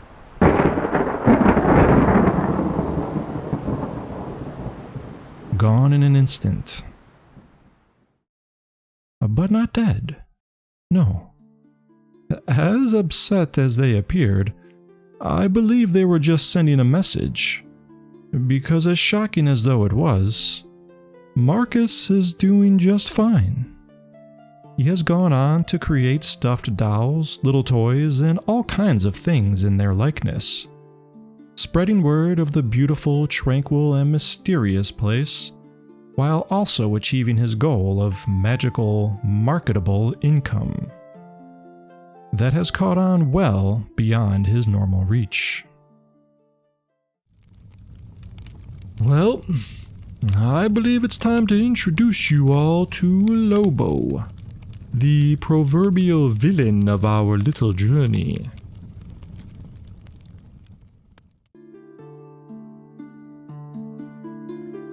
In a lush green valley of a lonely mountain range sat a small stone village known for its endless herd of cotton fluffy sheep and masterful shepherds. The fields of wild Demeter grass were long, their hounds were brave, and their town was simple. Cute stone and timber buildings of varying sizes lined the earthen streets, where its lively people would gather for sharing news and tending to or peddling the many different uses of lamb's wool. But not any longer, for the town has succumbed to destruction, and the citizens have vanished along with their sheep. Nothing much was left but rubble, charred wood, the faint smell of sulfur, and ghostly reminders of its past. In the distance, a lone raven cawed into the emptiness, perhaps as a warning to others. But the sound of approaching footsteps echoed through the valley nonetheless.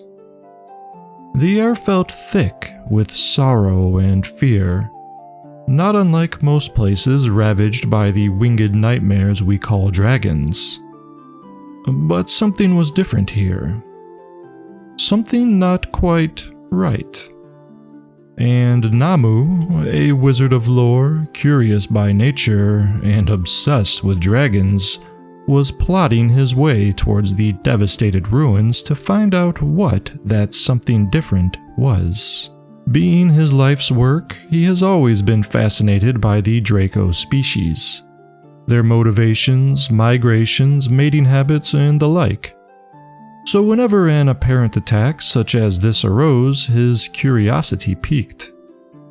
In this case, it seemed obvious enough that a rogue dragon wanted what this town offered.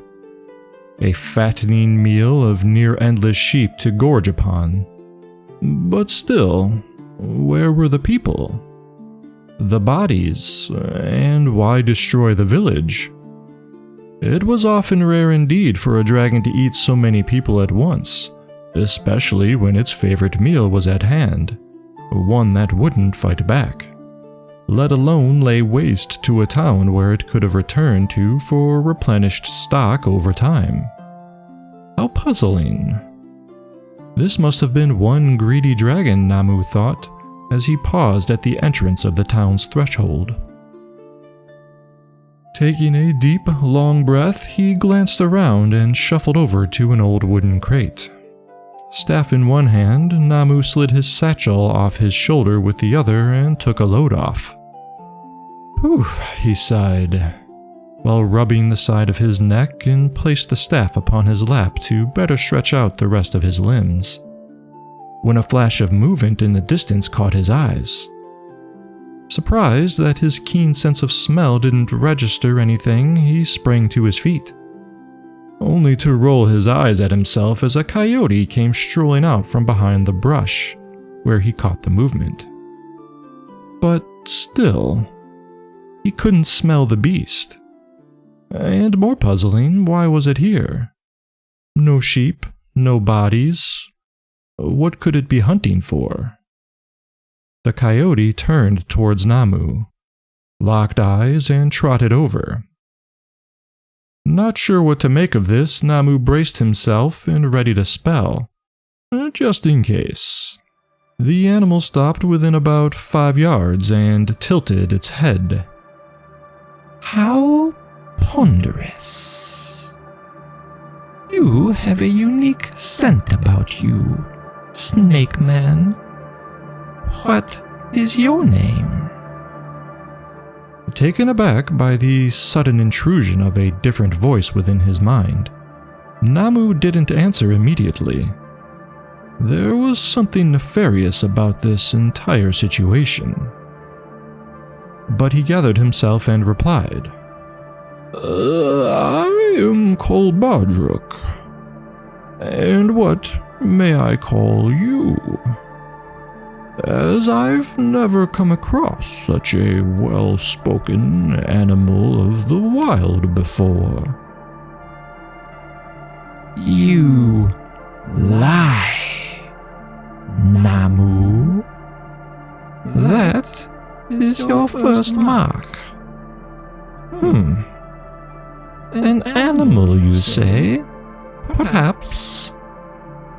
But you may call me hungry. What are you doing here, Badruc? It asked with a sneer. Tightening his grip on the staff, Namu answered. Well, hungry. I came in search of knowledge about the dragon which attacked this village. Now, what is the meaning of this conversation? And what is your business here? Seeing as you aren't who you appear to be either. You lie. That is Mark 2.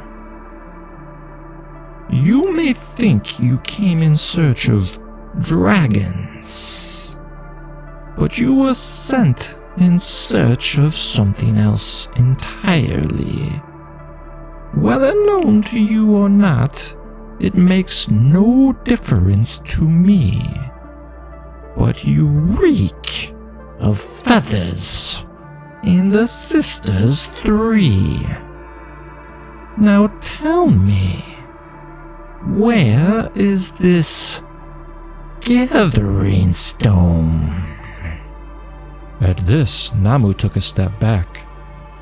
He couldn't tell this creature where the gathering stone was even if he wanted to, which he didn't. But apparently he also couldn't lie. Trying to keep his cool, Namu again replied, You seem to know many secrets for perhaps just an animal. But I think you are also wise enough to know the gathering stone is beyond both of our reach. The coyote narrowed its eyes. You lie. Before finishing its trademark line, a few things happened all at once. Hungry pounced, its body growing in size, its face twisting to indistinguishable shapes, its claws lengthened, and as its slavering maw burnt a horrific image in Namu's mind, he cast a spell, which did nothing. And yet, he felt himself being yanked away from danger. Was this death? No. Namu found himself in familiar surroundings with familiar faces. He was back at the Gathering Stone.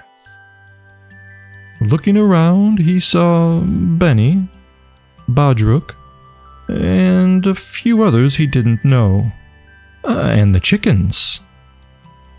And was it his imagination, or were they giving him sideways glances while going about their normal chicken things? At any rate, he was grateful to be away from whatever that wicked thing was. And, come to think of it, coyotes enjoy a free meal of lamb just as much as dragons, don't they? So, you remember Minnow, Skrundle, and Allanah? Well, how about we catch up with those 3 and see what they're up to, eh? Chapter 1, Bodyguards and Booty. Now, it's been a few months since the misfit crew of Minnow, Skrundle, and Allanah left the Gathering Stone in search of riches, escapades, and name-worthy tales of heroism. Well, more so the riches part. But despite their current lack of entrepreneurial funds, they remained in good spirits, mostly, which has led them to the port city of Baggy Wrinkle Bay, a busy working-class kind of place ripe with opportunity, if you know where to look, of course. And it's here we catch up with our trio, waiting for Minnow to return from a surefire thing. Skrundle, sitting on the edge of a pier, watched the ships with humongous sails coming and going, swinging his dangling feet, while Allanah looked tepid at best, leaning against a post looking out over the horizon lost in thought. As many a deckhand came to and fro packing or unpacking their ships, yelling and cursing in different languages.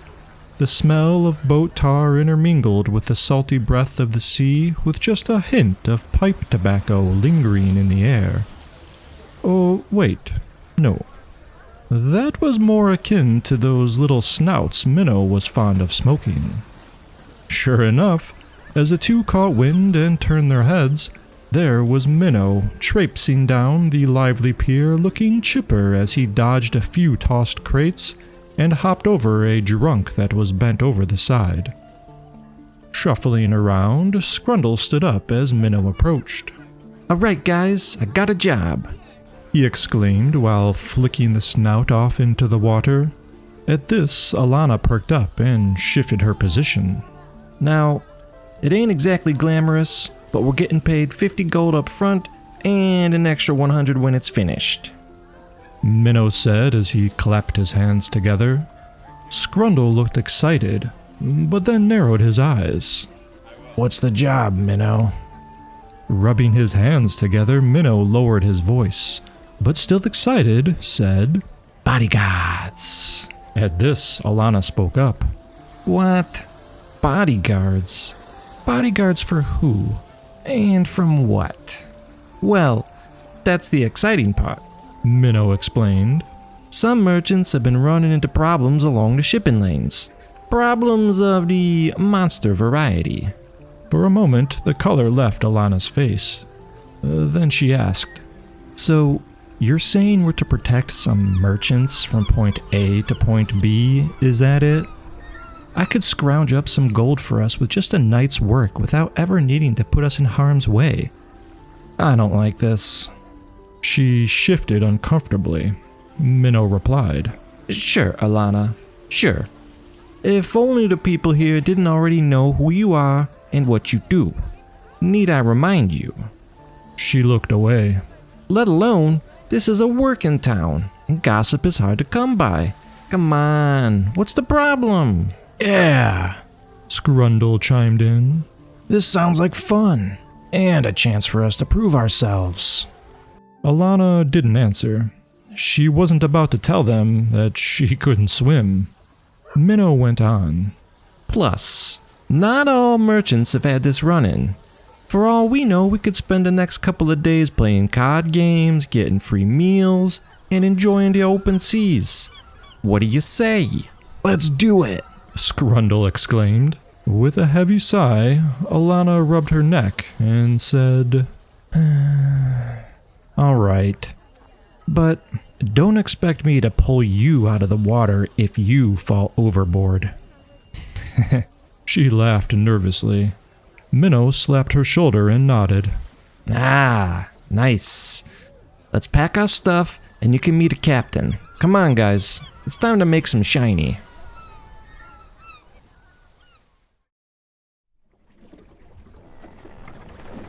And so, Minnow was right. For 2 days and nights they sailed without incident. Not even so much as a whale was spotted along this trip, let alone some sort of monster. That is until now. While in the middle of a rowdy card game below deck, there came a bump in the night.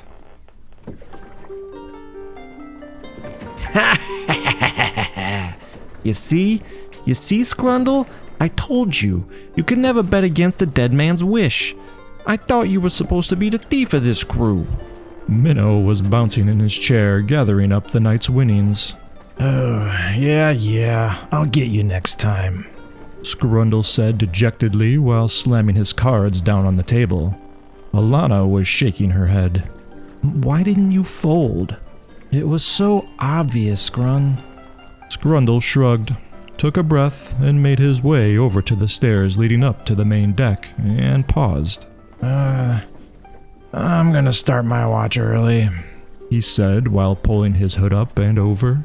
Hey, I'll join you shortly for a smoke. It's the least I could do after taking all your crackers, Minnow added with a sly smile. Another sigh from Skrundle as he placed a hand on the railing and took a step. The vibration sent a chill down his spine, and he turned to look at his friends. Please tell me that was you jumping up and down, Minnow. He raised a finger and shook his head. Quickly, the trio scrambled their weapons, tightened their belts, and shot up the stairs to an otherwise quiet and moonlit night. Peering over the side of the ship into an endless black liquid, there was nothing to be seen save for the glittering reflection of a starry sky.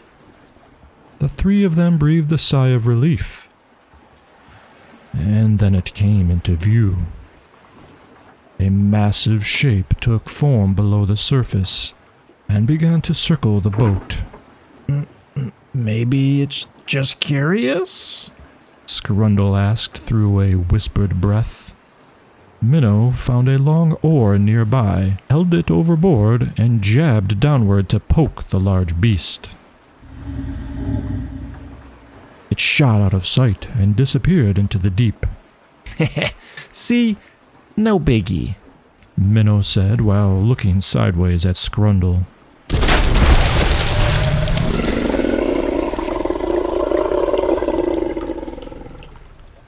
A gigantic, monstrous eel-looking shape blotted out the moon as salty water rained down upon them. Hey, guys? Allanah said. I can't swim.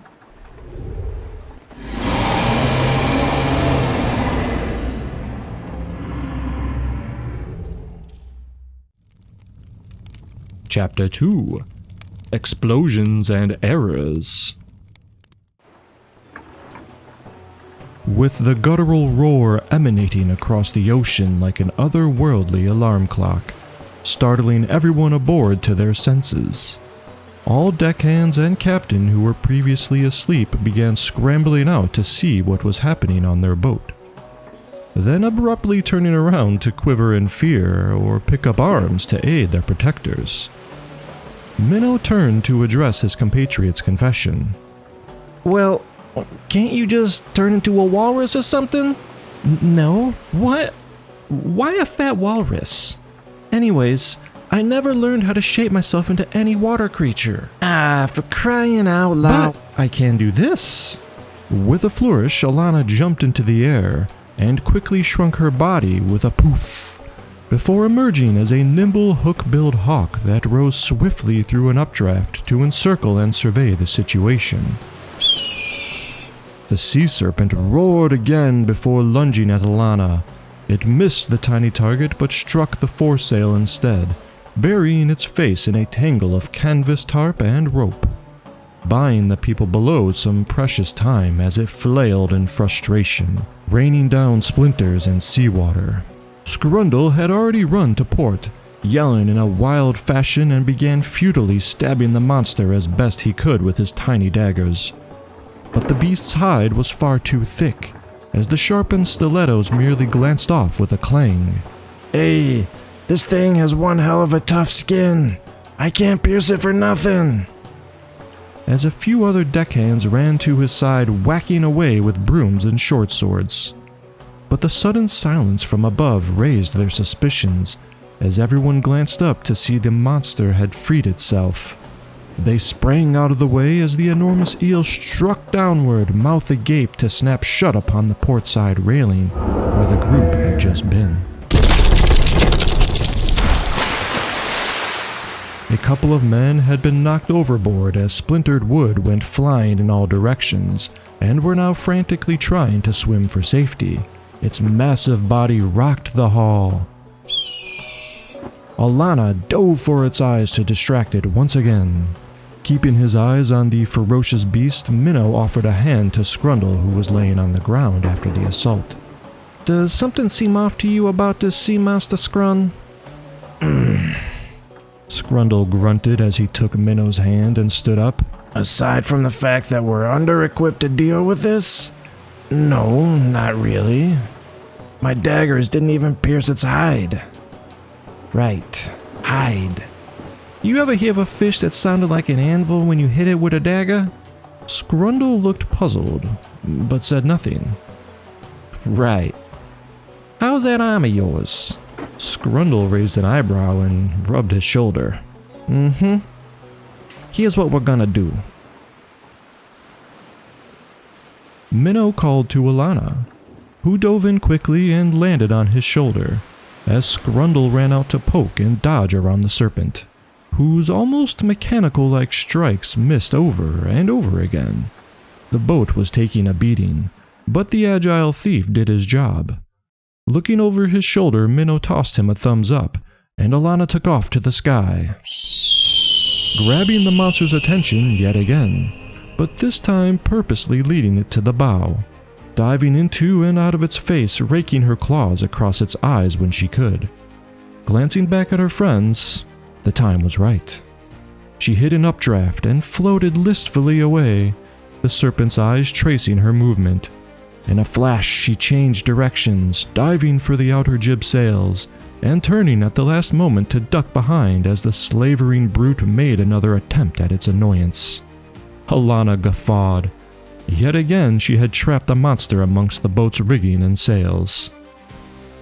But this time, in its wild thrashing, and before she could get away, a stray pulley shot out in her direction, knocking her unconscious as she fell to the deck in a heap. Meanwhile, Skrundle crouched in anticipation with daggers drawn, as Minnow clutched one of his rolled cigarettes, protecting it from the elements, whispering an incantation. It sparked to ignition without so much as a flicker. Lowering it to Skrundle, he wafted the sweet smoke in concentric circles around his weapons, which in turn began to glow with radiating energy. Snubbing out the snout with a snap of his finger, Minnow stood and said, "All right. Wait for my signal, Scrun." Now, shaking off the remaining debris from Allannah's ploy, the sea serpent rose yet again with a huff of smoke from its nostrils. It loomed over the pair and growled with guttural frustration. For a final time it lunged, mouth opened for the killing blow. Be it the ship or its crew, this was it. Now! Minnow screamed. Skrundle launched his knives as hard as he could, leaving a glowing tangerine trail as they disappeared into the maw of the monster. Skrundle shut his eyes and tensed. Minnow watched in anticipation, and then...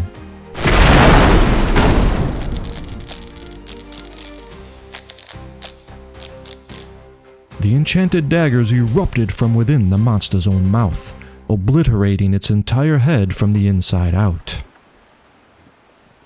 But instead of blood and gore showering the crew, there was instead a mess of shrapnel, metal gears, small electronic sizzles and pops.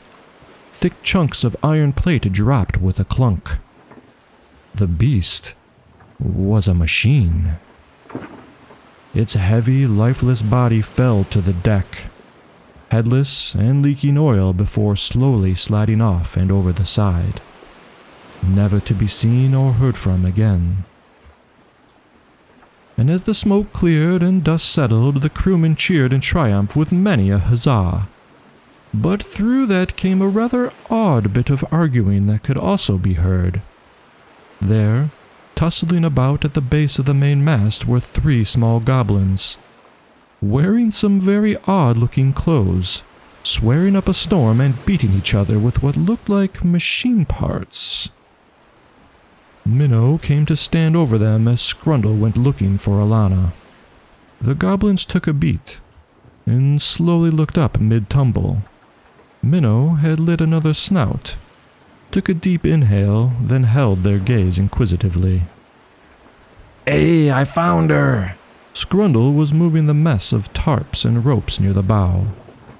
Sure enough, he helped Allanah to her feet with a grunt, who, aside from a few cuts and bruises, was now nursing a leg and holding her left arm, but seemed no worse for the wear. Together, she and Skrundle hobbled over to stand next to Minnow. He offered her the snout. She held up a hand, and instead sent a vicious kick into the ribs of the nearest goblin with a crunch. Yeah, what was that for? Can't you see we're helpless? Huh. A goblin that speaks common language. Chapter 3. Backstories and Brotherhood. When last we left off, our little band of heroes had just defeated a mechanical monstrosity that has been terrorizing the high seas between Baggy Wrinkle Bay and Port Thunder. Minnow and Skrundle saw to its explosive demise thanks in part to a clever distraction by Allanah, who is recovering from a nasty blow during the battle.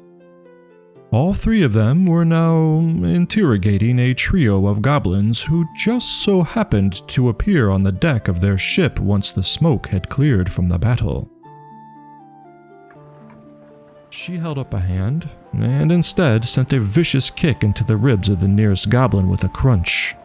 Yeah, what was that for? Can't you see we're helpless? The goblin clutched his side and gave a scathing look up. Allanah was rearing up for another kick when Minnow placed a hand on her shoulder. You should go get your wounds looked at, Al. I can deal with these three. Yeah, right. Probably a good idea. Otherwise, I might just turn into a bear and have a little snack. Shooting a grin at the goblins, she pointed a now bear-clawed finger at them before rounding and limping off to the cabin. Minnow took a drag from his snout, then squatted down to eye level with the mischief makers and surveyed the three for a moment. The one who spoke must have been the brains of the operation. At the very least, he seemed to have the most life behind his eyes. Maybe a little hard-nosed. Minnow almost took a liking to him. The other two were, well, maybe the muscle? Low-browed and shifty-eyed, they kept checking in with the one who spoke, perhaps for any cues of what to do next. Reaching into his cape, Minnow took out another brown snout and offered it to him. The goblin was faster than expected, as it quickly snatched the cigarette and stuffed it into a pocket, before wincing and clutching his ribs again. So, you three have been causing quite the ruckus around here. But I'm not getting paid to find out why. However, you did hurt my friend, and almost killed a few others, and these swabbies behind me would love to make you walk the plank after chumming the waters. The two bigger goblins glanced out to sea nervously. The other just held Minnow's gaze. Now me? I'm not a killer. So how's about you tell us a story and then we decide whether to keelhaul you or not, eh? The goblin spat on Minnow's boot. Scrun? Skrundle grabbed the shortest one by the scruff of his neck and dragged him to the damaged port side of the ship, ready to toss him overboard. Wait! I'll talk. The goblin spoke through gritted teeth as he hung his head in shame. Skrundle plopped the other one down amongst its companions. But first, I would like another one of those fancy smokes. Minnow chuckled and handed one over, which was quickly snatched up and tucked away with the other. I'm bricks, and this is sticks. And I'm stones. The brutish one spoke. Bricks rolled his eyes. Right. We are brothers, and we take what we want. This is how we survived when nothing was given. Minnow cocked his head. Go on, He replied.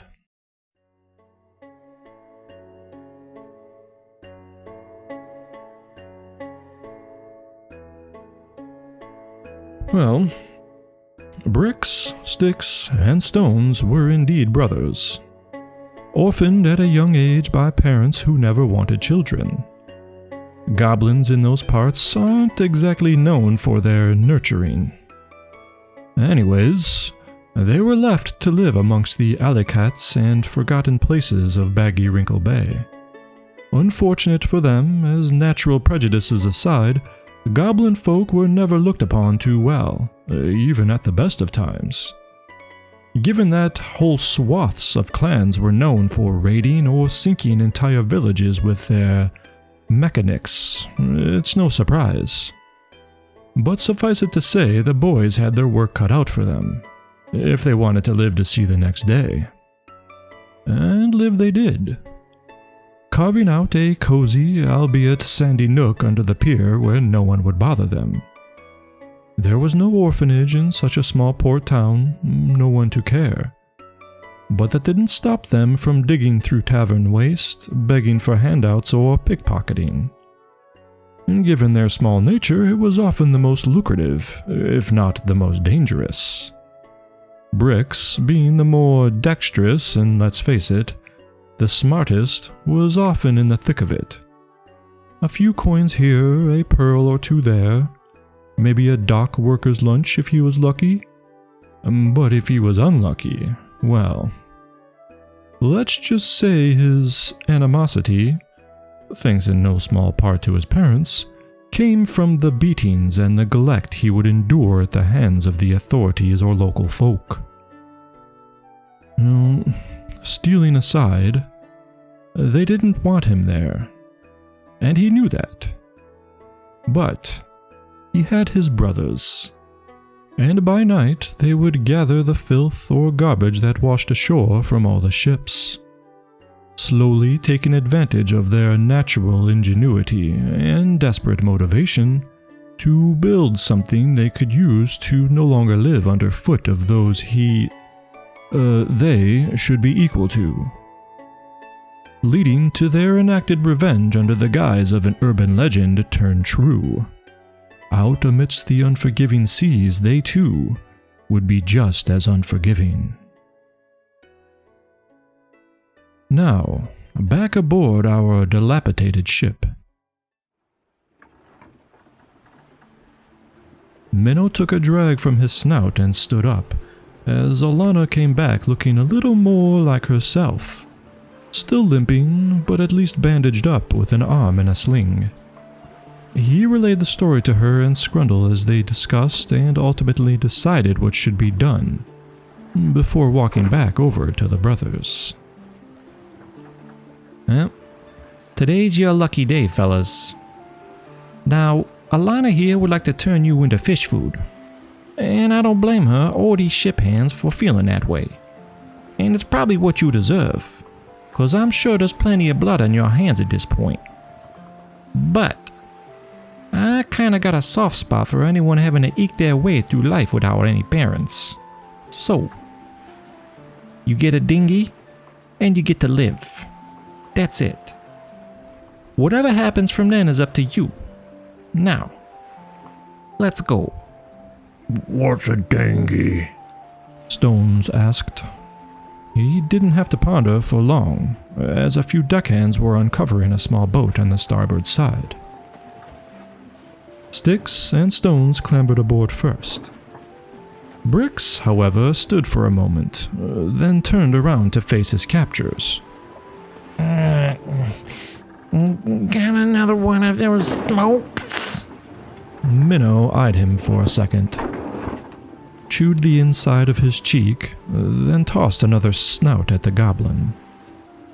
Without so much as a nod, Bricks picked it up off the deck, then hopped into the dinghy to join his brothers. They were lowered into the bumpy sea below with nothing but their wits and clothing.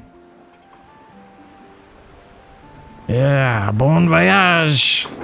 Skrundle mocked with a salute. I'm not really happy with this, Allanah spoke freely. I know. And you're really not going to be happy when you find out it cost us payment to let him go. Allanah looked furious. But it was the right thing to do. We ain't murderers. Minnow stared out at the now shrinking raft and caught a glimpse of a tiny spark. Then 3 individual orange glows from the brothers' faces, followed by a hint of sweet smoke in the air. Minnow smirked and watched them disappear. And another epic tale comes to a close. But let's step back onto dry land so I can tell you about Gregolas and his good friend Limgi.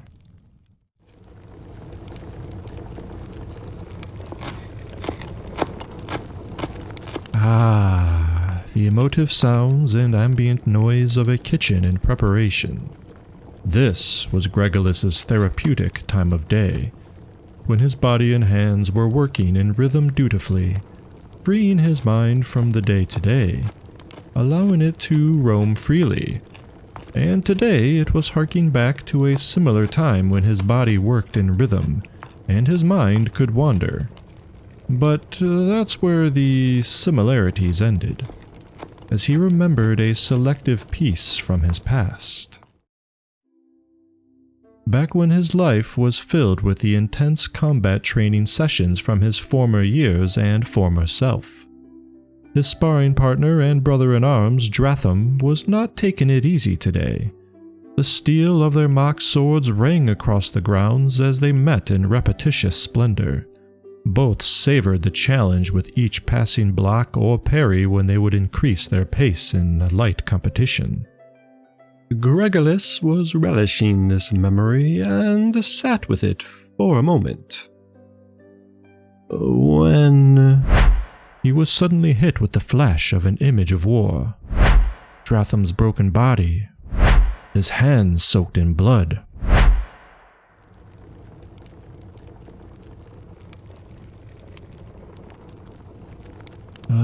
Dizzy, Gregolas came to. Covered in sweat and still standing over his prep area, he was breathing heavily, then felt a sharp pain in his left hand. Focusing his vision, he looked down to see blood pooling on the well-used wooden cutting board around his hand. He must have nicked his finger while chopping the veg and lost in thought. He held that gaze for a moment before blinking out of it and setting to sanitize and clean the wound along with his entire workstation. And so the morning went on with the passing of time, coinciding with the sun breaking over the rooftops along the city streets. His other cooks and sous chef would arrive to lend aid with the day's chores, setting various stalks to simmer, rubbing the dry-aged mutton with aromatic herbs and spices, igniting the worn clay ovens and portioning out the kneaded barley loaves to rise. With everything in motion, Gregolas allowed himself to step away for a breather in the back alley of the tavern. Closing his eyes, he took a deep breath and stepped into the cool air. The wooden door creaked to a close behind, and he took another step into that one ray of sun cutting through the otherwise dark corridor. It bathed his face in a warm embrace, and he smiled. Snapped awake, Gregolas turned his head to see a young, frightened man sprinting down the alley in his direction, followed closely by a trio of local goons. As the man flew past him, then tripped and toppled over into a pile of crates, the thugs guffawed and approached, cracking their knuckles. Gregolas stepped in between them.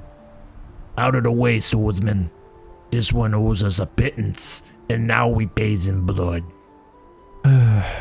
Gregolas sighed, and was about to respond when a fist came flying at his head from the side. He brushed it aside, spun, and sent a flying knee to the chin of his attacker, who crumpled to the ground. In the same motion, Gregolas swept the feet out from under the other and grabbed the third by his throat, who coughed and sputtered. Truce! Moose! The vicious intent left his eyes and Gregolas released the goon, who rubbed his neck and spat on the ground, followed by a nudging kick to his cohort that was standing up. With a snarl, they looked at the man still lying amongst the crates.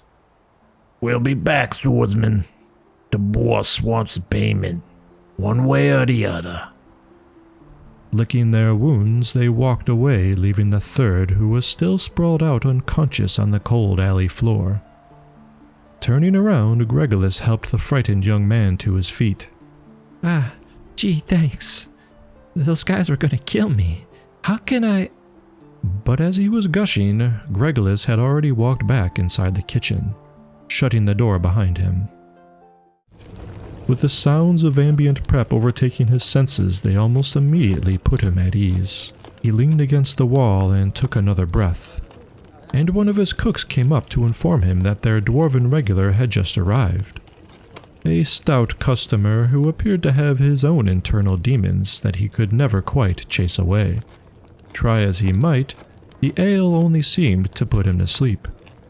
But maybe that's all he needed. And along with him came a stream of farmhands. Dirty and sweating from the day's work, they were looking for a lunch break. And so, the busy part of the day had begun. As the last set of meals were sent out to the mead hall, Gregolas took solace in all that his group had done for him today, and sent them home early in appreciation. With the night set in, he could manage everything else that needed to be done on his own, and in fact was ready for a little peace of mind. So, wiping his hands on a dry towel, he shoved it into his apron, then popped his head into the dining area. A few patrons were still finishing up, and sure enough, on the other side of the room, the dwarf was passed out, head tucked under his arms at a small wooden table just by the window, surrounded by empty mugs. Gregolas walked over and began to clear them, save for the one still clenched in the dwarf's fist, which still had a wee bit of ale sloshing at the bottom. He may want that when he comes to, he thought, and left the dwarf to his peace before gathering up the night's rubbish from the kitchen and heading out back to toss it in the ditch. No sooner had he opened the door that two pairs of meaty hands grabbed hold of him and dragged him across the alley to press him against the wall, holding him in place. Well, well. Gregolas the Great. So, my henchmen were right. Glancing about, Gregolas took note of the goons from earlier, who were now pinning down his arms. And a well-dressed tiefling female stood before him, idly playing with a long, thin knife. I'm sure they told you I'd get payment in one way or the other. And since I was denied earlier, I'm now taking it from you. She limply pointed the knife at his face and walked forward. You see, blood is a valuable commodity in my world, and yours, well, I imagine it would be quite... But she never got a chance to finish the sentence, as the kitchen door behind them came crashing down from a thunderous boot. There, bathed in the warm firelight from inside, stood the drunken dwarf. Well, let me pointy-eared chef be, and no one need get bruised this night. I can smell you from over here, little man. Goons? The dwarf grinned through his mess of beard, and as the other two henchmen not holding Gregolas in place stepped forward, the drunk made his move, who was apparently more than meets the eye, as before another step could be taken, he was upon them with a roaring yell. His fists tightened and balled, striking his opponents like small boulders, breaking bones and crunching cartilage.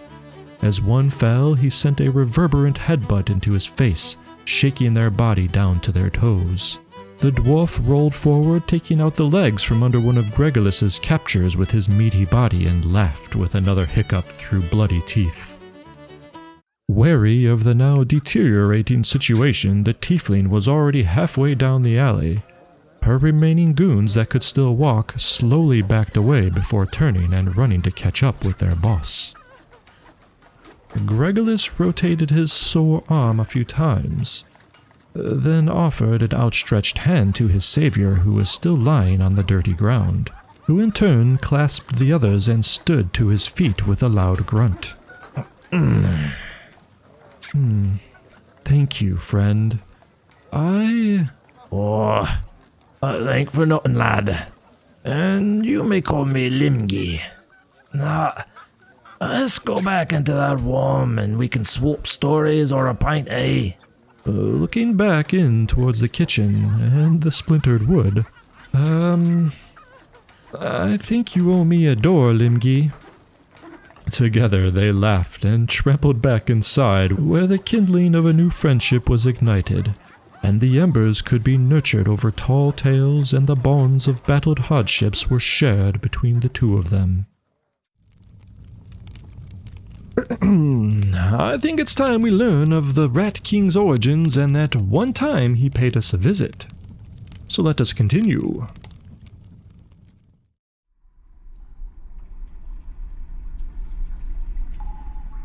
Welcome, my friends, to the bowels of society.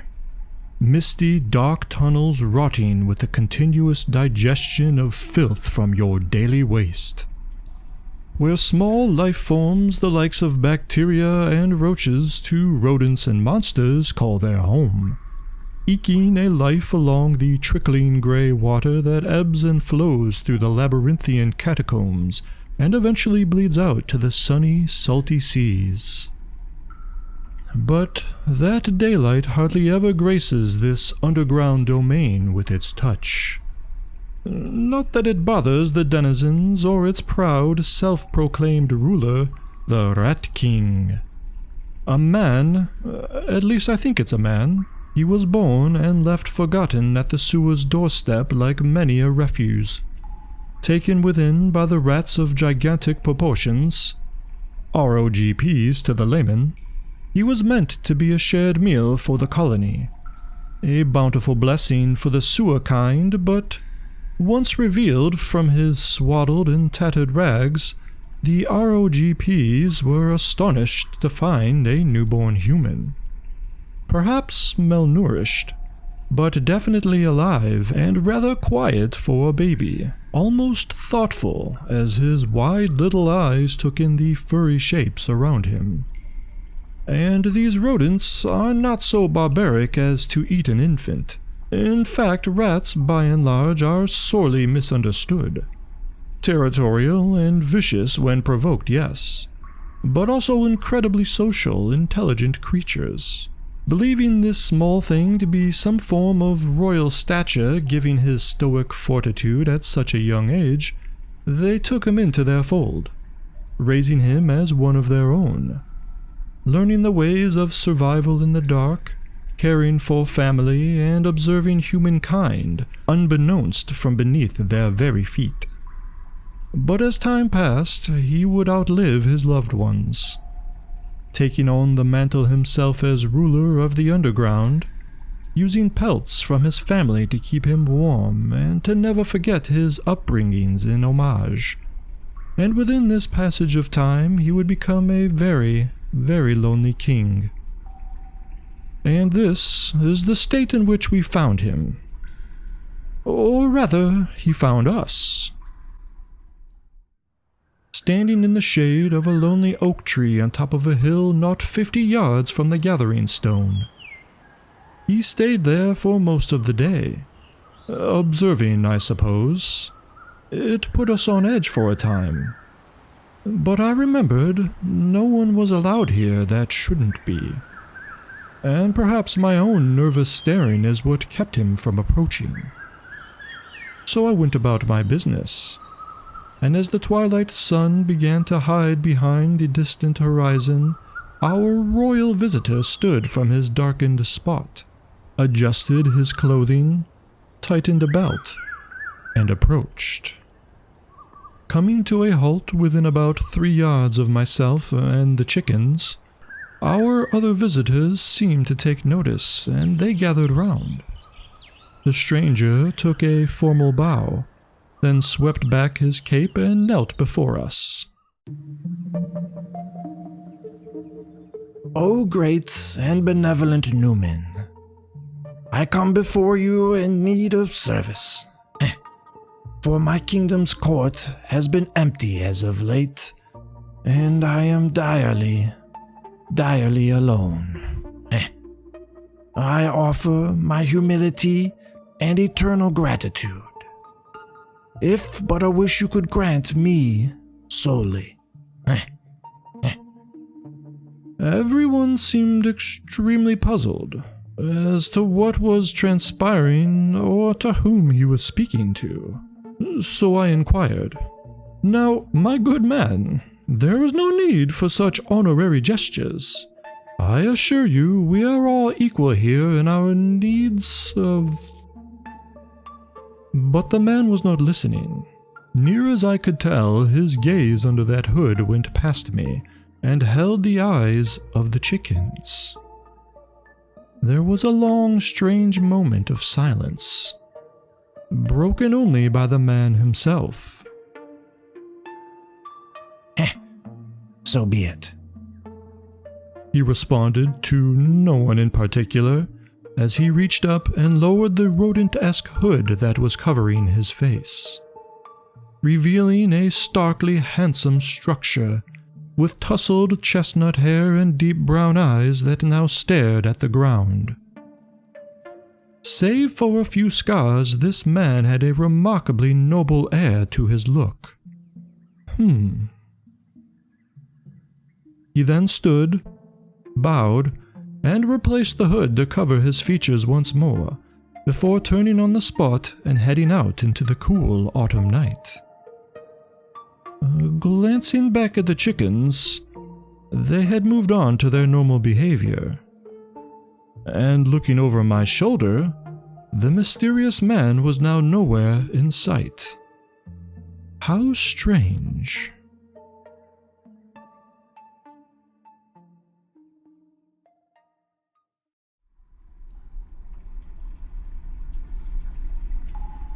Upon arriving back to his domain, the Rat King felt comforted to be surrounded by the familiar sounds and smells of the dock. But still, he felt that guttural feeling of lonely hearth and home. Oh, that was until he noticed there, sitting upon his makeshift table, was a small globe of crystal-clear water that sparkled and glittered with a mystique of magical wonder. Within that globe of water was a beautiful, chubby, glittering and dancing goldfish. Welcome home, Elijah.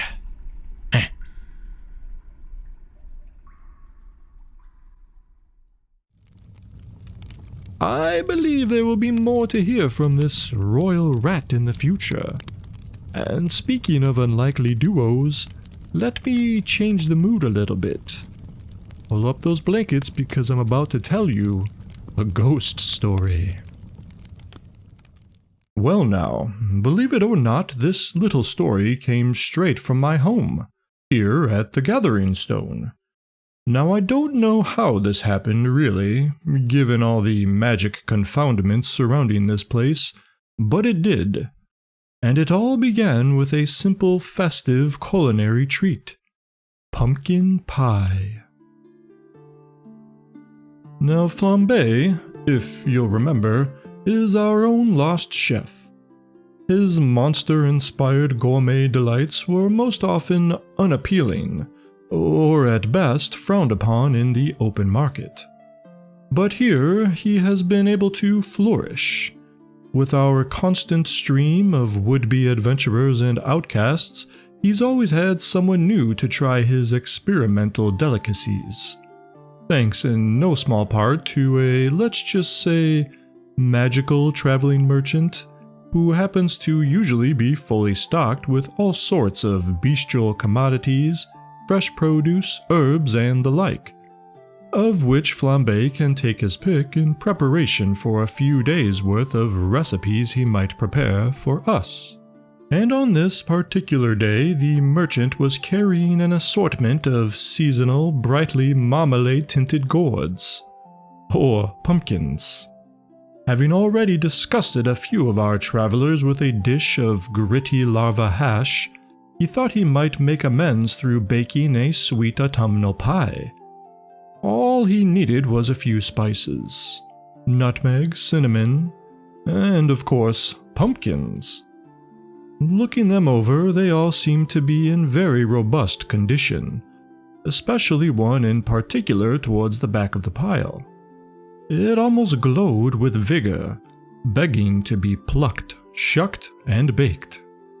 Heaving it up with a grunt, Flambe examined the squash for any bruises. Strangely, it almost hummed with vibrance. What a remarkable hunk of produce, he thought. This'll do. He nodded, then relieved the merchant of his wares, paid him in full, and waved farewell with a smile, as he whistled with gusto while returning to the makeshift culinary camp he established just next to the gathering stone on a flat little patch of dirt. Unbeknownst to him, and perhaps also to the merchant, this particularly rotund melon just so happened to also be a supernatural prison of sorts. So it was that when Flambe sliced into the squash, and daylight broke to the inner walls, that a ghostly wind whistled through the surrounding hills.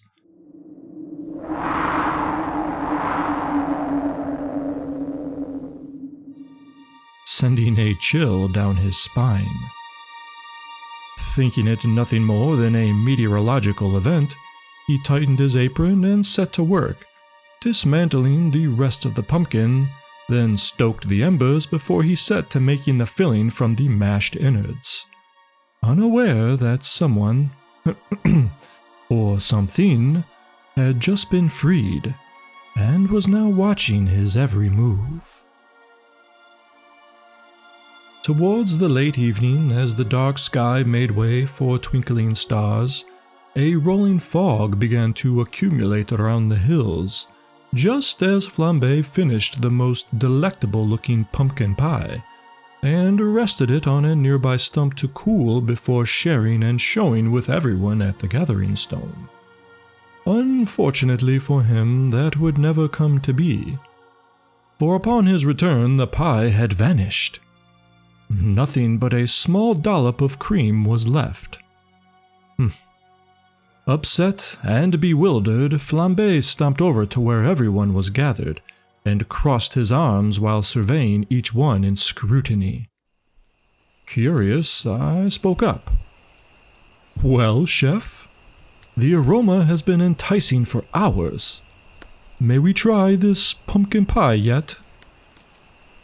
Flambe huffed, and turned to look down at me. "Would love to. 'Cept some snaky, gluttonous thief is taking it upon themselves to nick off with it. So we got no pie, and I'm right fuming." Everyone looked a bit forlorn as they all traded looks and shrugs, unsure of who done it. Though most looked to Charlie and Garlic, as they were the usual culprits when any sort of prank was afoot. Whoa. We had nothing to do with this. We're just as angry as the rest of you, I swear. "Yeah," Garlic chimed in. It is getting late, my friends. Perhaps I suggest we sleep on it before anything is said or done to make matters worse. And in the morning, maybe we can solve this puzzling pastry problem. So, with a smattering of agreement and empty bellies, everyone made their way to bed. Not that anyone would be sleeping tonight, for as they were each nestling into a comfortable position to rest, a mischievous plan was already underway. The thrashing cudgel of eternity, Garlick's prized possession, was silently floating towards the center of camp, which, if you'll remember, plays a thunderous musical riff every time it comes in contact with an object by force. The cudgel was raised near 6 meters, and as the beautifully silent night reached a relaxing peak, it was dropped. Roused by the sudden crescendo in all manner of various grumpiness, our sleepy residents once again gathered round in a hurried, if not frustrated, but now confused assembly. For the cudgel was hopping around the campfire of its own accord, blaring music with each bounce. The chickens were floating merrily about a meter above the ground as if nothing was wrong. My glasses were knocking up and down on my head, and each guest seemed to be wrestling with their clothes as if the fabric had a mind of its own. It was chaos, of low magnitude for certain, but chaos nonetheless. Confounded as I was, it wound up being Setash who had had enough and took charge. Raising his staff, he muttered an incantation, then spoke. Cease and reveal! All shenanigans stopped at once, followed by a cackling giggle that came from above. Looking up, there was the pumpkin pie, with what appeared to be a jovial, if not wicked face imposed upon it. And next to the pastry, a ghostly young boy looking sheepish. With mouth agape, all stared as the two floated down to eye level. How odd. The spectre-like boy glanced around before looking at the ground and mumbled. Sorry, but also, thanks. I've been stuck in that stupid squash for a long time. I see now. What shall we call you, young lad? I asked. Robbie, he replied. And, your friend?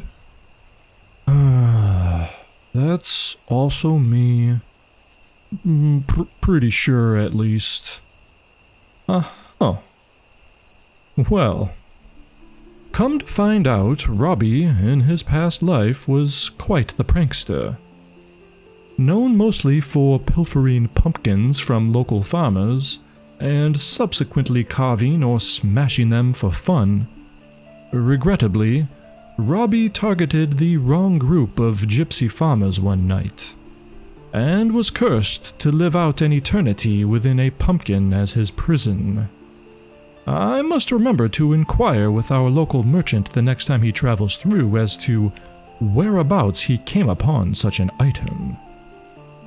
Anyways, when Flambe cracked open the preternatural relic, Robbie was set free, but his more mischievous nature was then cooked into the very pie before us, creating a sort of poltergeist personality. The magics of this place never ceases to amaze me. Well, I think it only reasonable that Robbie's penance must now be paid by keeping his delinquent delicacy under control. Good thing he wound up here at the Gathering Stone, where help will always be just over the hill. I was afraid this tale would find us at one point or the other, but there is no need to shy away from what lurks in the dark. Let me tell you a little more about Lobo. Alas, it's always the same story. A remote village with livestock as trade, devastated. Crumpled and leveled to the ground with all aspects of corporeal life nearly wiped out. I say nearly because I do believe this beast, or the beast, is not only a sloppy eater, but also a sloppy storyteller. Or perhaps it's on purpose, to assure the fear stays present. There is much we don't know, yet. However, for every place he feeds there is often someone, or something that lives to tell us of what happened, and it never begins slowly. As a matter of fact, by the time anyone realizes a predator is near, it's already too late. There is no grazing, no testing the waters as it were, just gluttonous feasting upon the innocent. The beasts, I believe, become so hungry, always hungry, but especially between meals, that when it finds a mark, it wastes no time, saving its stalking and games for individuals who know of what it truly seeks. Namu, our Drake-obsessed historian, has had one such encounter. As we've come to discover, the beast knows not only of the Gathering Stone, but also of its stout feathered stewards. Almost intimately, I might add. Now, I have my own suspicions, or theories I suppose, about these matters, but I will save that for another time. After all, we're still telling scary stories, aren't we? And with that, I'm inclined to give you the worst of the worst when it comes to describing these atrocities of the beast. And for that matter, let's give it a proper name, shall we? The beast. How about Lobo? Yes, Lobo. A secretive creature whose appetite knows no bounds, and as I said before, favors the guise of a wandering coyote. A slinking, opportunistic hunter that can easily blend with its surroundings. Is it a skittish hound looking for a free meal? Or is it playfully lulling you into a sense of comfort to strike when you're most vulnerable? Well, one such account tells of a scrawny, bony-looking hound spotted just outside of a rustic village called Stockend. Wary of its purpose, the shepherds had their flock of sheep brought in at night, along with latched and guarded chicken coops, thinking Lobo was another stray hoping for an easy snack. Little did they know of its true appetite. Well, when the week had run its course with no incident, a local fisherman left early one morning before the sunrise in hopes of finding his catch before the warmth of the summer's heat took over. On his way out of town, he noticed a pair of flashing eyes watching him from the tree line. They locked onto one another, and although it sent a chill down his spine, he continued on his way at a quicker pace, feeling as though that stare could see through his very thoughts. He didn't feel relieved until his boots had met the safety of a knee-deep river.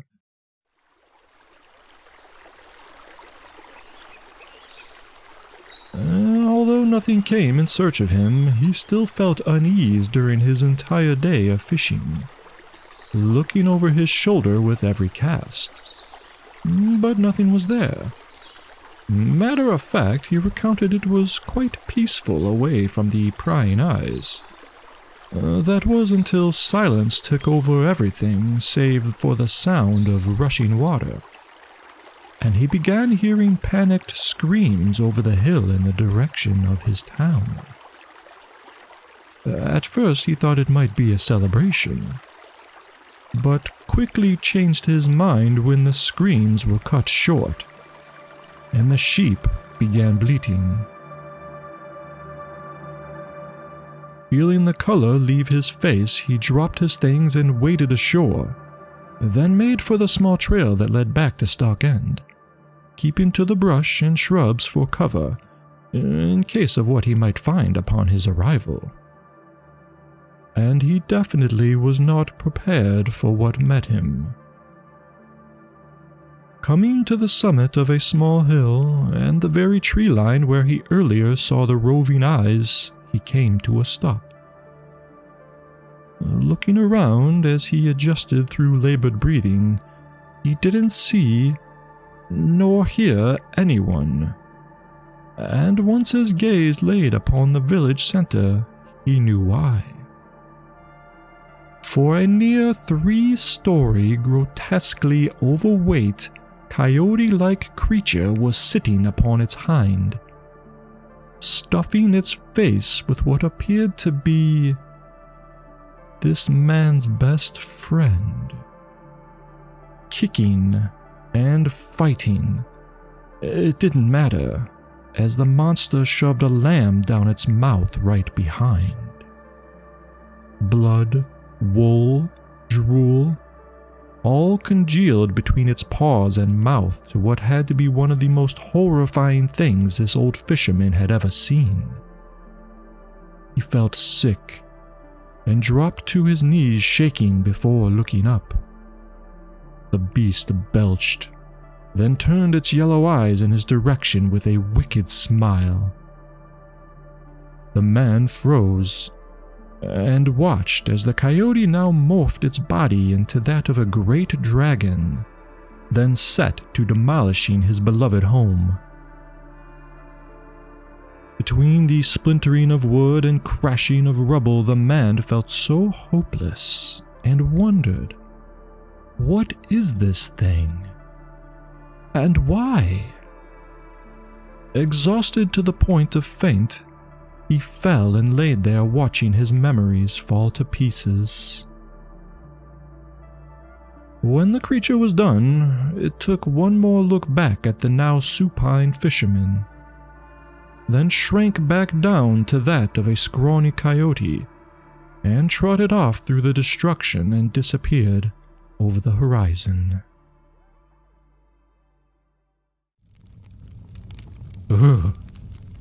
How about something a little more lighthearted, eh? Like magic battles and vegetables? This is Carrot. It's a family name. He hails from a place called Terotha, which produces some of the finest wizards of all the realm. In fact, the glorious Chikama, who defeated the great gob of goblins of 390 BS, before stone, was born there himself. But as for Carrot, well, you see that carrot he is holding? Well, that's not a carrot. It's a magical heirloom, the all-important conduit used to produce some truly grand spectacles. And, well, Carrot's possession of this trinket is a fairly recent acquisition. His father, the late Setash II, who inherited it from his father and so on, has now passed it on to his son, Carrot. But that's not all. You see, this family has another tradition as well, participating in the Zingba Tubulus Tournament, an annual event where wizards from all across the land come together to compete for gold, bragging rights, and honor for their respective families. Something that Carrot has always wanted to partake in, but was always forced to watch from the sidelines, until now. There was just one major problem. His father, Setash II, though a loving parent, was careless in preparing his son for the challenges, always obsessing over his own talent or weaknesses, and thinking there would be time in the future. He failed his son as a teacher. And with his sudden passing due to a lingering illness, which he also thought would go away with time, he left his son almost woefully unprepared, though not entirely helpless. As I said, he was still a loving parent, and brought Carrot along to all of his training sessions and fights for each tournament, giving him a front row seat to all the action, in order to learn by watching. That was the idea, at least. What wasn't accounted for, however, was Carrot's attention span. When focused was a very potent weapon, but the ability to multitask was out of the question. He just couldn't juggle two things at once. So although he did learn, perhaps it wasn't what his father thought it would be, as Carrot, for better or worse, only knows one spell. But that one spell he knows is mighty powerful. More on that later. For now, just know that despite any oversight, Carrot loved his father, and will do what he must to carry on the legacy in honor of his elders that came before him. Now, I believe we know most of what we need to catch up with where he was before our acquaintance, which would be his first day and match at the prestigious Zingbar Tubulus tournament, where he met up with an old friend, just within the common area for participants to rub elbows with a bite to eat before going on stage to perform. Ah, Carrot, welcome. So good to see you. Your father, I am sorry. But that is life, eh? Still, I am full to see you back ready for battle, eh? This large, jovial man embraced Carrot in a hearty hug as they met. Hello, Nadim. And thanks. It's good to see one of Father's old friends. Old? How dare you? But this is true. Perhaps is why I shall be your first opponent, no? I couldn't ask for a better entry. But don't think I'll be taking it easy on you, eh? Been practicing, have you? All's good? Nadim patted Carrot on the shoulder as they walked and talked. But as the conversation went on, Carrot couldn't help but get lost in his own thoughts, wondering just how far he could make it with but one spell under his belt. Damn, he thought while shaking his head, thinking he should have paid closer attention to his father's matches or asked more questions. There were many things swirling around his head at this time, and Nadim must have picked up on it. Do not worry, young one. You'll get through this and be stronger for it, no? But for now, you should breathe and ready yourself. Nadim closed his eyes and nodded. Good. Now I must depart. But when next we meet, I shall be your adversary. Farewell until then. Carrot watched as he walked off, then glanced around to get his surroundings and realized he was standing just outside of a small room. Each of the participants had one just like it. This one had his name posted just outside. Stepping within, there was a sweet, relaxing floral scent, with a bench against the adjacent wall and a small table next to it, upon which was a glass of water and a clay pot full of native flowers that reminded him of home. He took a deep breath, sat down, and waited.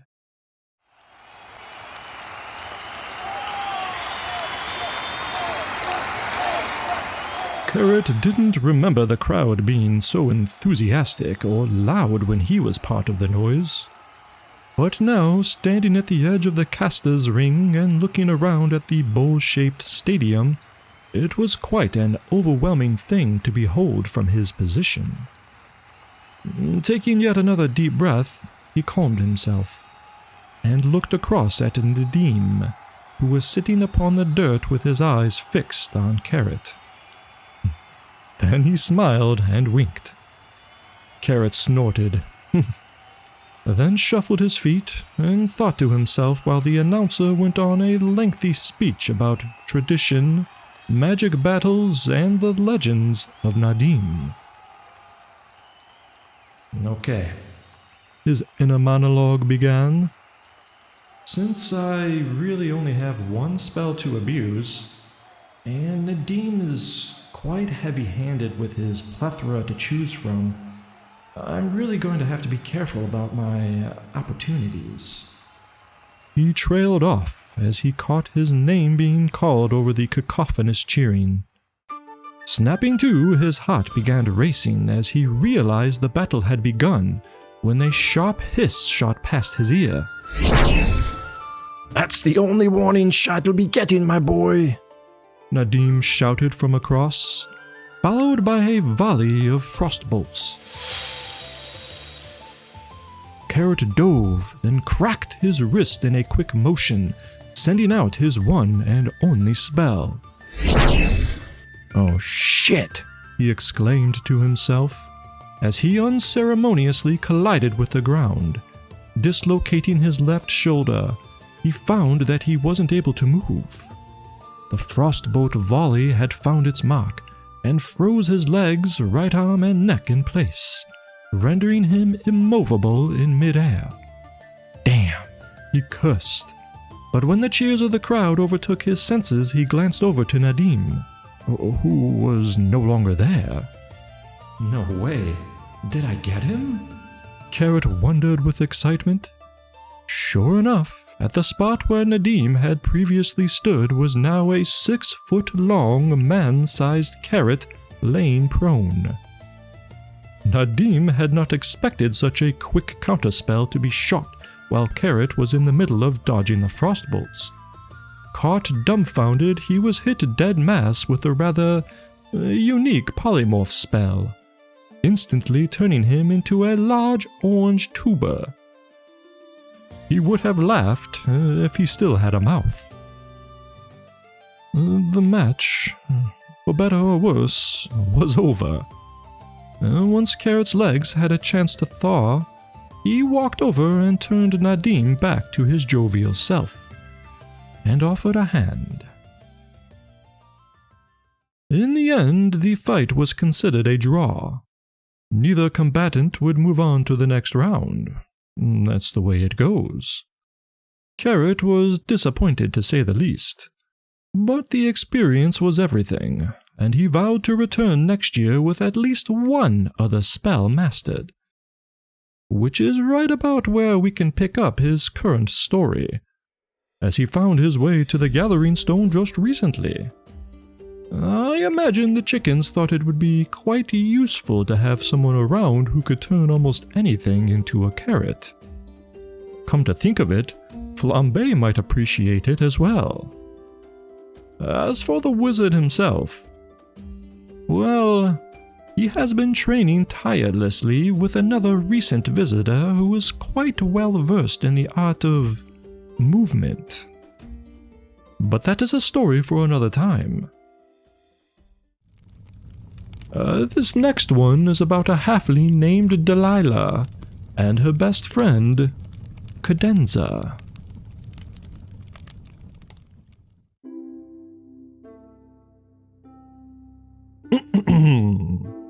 In the craggy rolling valleys of the Evermore region, amongst the many sattles betwixt the Limolusk mountain range, were tens of thousands of Jibjub, a sort of sheep-looking beast whose fur resembles that of spider silk more so than a wiry wool, of whom belong to the hundreds of divergent herds, all with their own individual watcher. Now, watchers are people as varied as the herds themselves, with a plethora of skills at hand who not only tend to the Jibjub's needs, but keeps them on the move for greener pastures, ensures their safety from would-be predators, and also to barter for trade, as this is the Watcher's way of living after all. But, more to the point, this specific story is about one Watcher in particular. And much like many of the lost who arrive here, her focused but unfounded journey to the Gathering Stone. Returning to the beginning, Delilah, one of the little folk, or halfling, loved her profession and cared for the herd very deeply. She had a knack for finding the greenest of pastures, something her people were notably profound at. But more importantly, she used the universal beauty of music as her secret weapon. She was the Jib-Jub's proverbial Pied Piper, and they in turn rats to her melodious march. From a didgeridoo that rang against the mountainsides announcing their presence, to the Fipple Flute's short punchy orders, she receives their attention. Particularly so with the ever so eloquent ocarina. Some say a magical instrument, while others turn their ears in disgust. But the Jib-Jubs relax and nod off each night to Delilah's soft euphony, reminding them of distant lands with luscious grass and warm sunlight on their backs. Now, out of this herd there was one who seemed more intelligent than most, and who took more interest in Delilah than Delilah the same. She named this little Jub Cadenza, for standing out on her own from the herd. The two of them were nigh inseparable for a time, as Cadenza would take on a role not unlike that of a collie, nipping at heels to aid Delilah in moving the flock from place to place. She would also harmonize during the evening's ballads, mewing along to the ocarina's slow, playful melodies, then herself falling to the song and often sleeping next to Delilah for the night. It was all quite adorable, and they continued in this way for a spell. Cadenza being inquisitive and doing things quite unlike any other Jib-Jub before her. Delilah becoming fully invested, showing affection more implicitly and offering as many learning opportunities as was available to the curious little genius. Unfortunately, it was Cadenza's inquisitive nature that sparked our very meeting with Delilah. I say unfortunately because, well, I'm reminded of a colloquialism from your world. Curiosity killed the cat.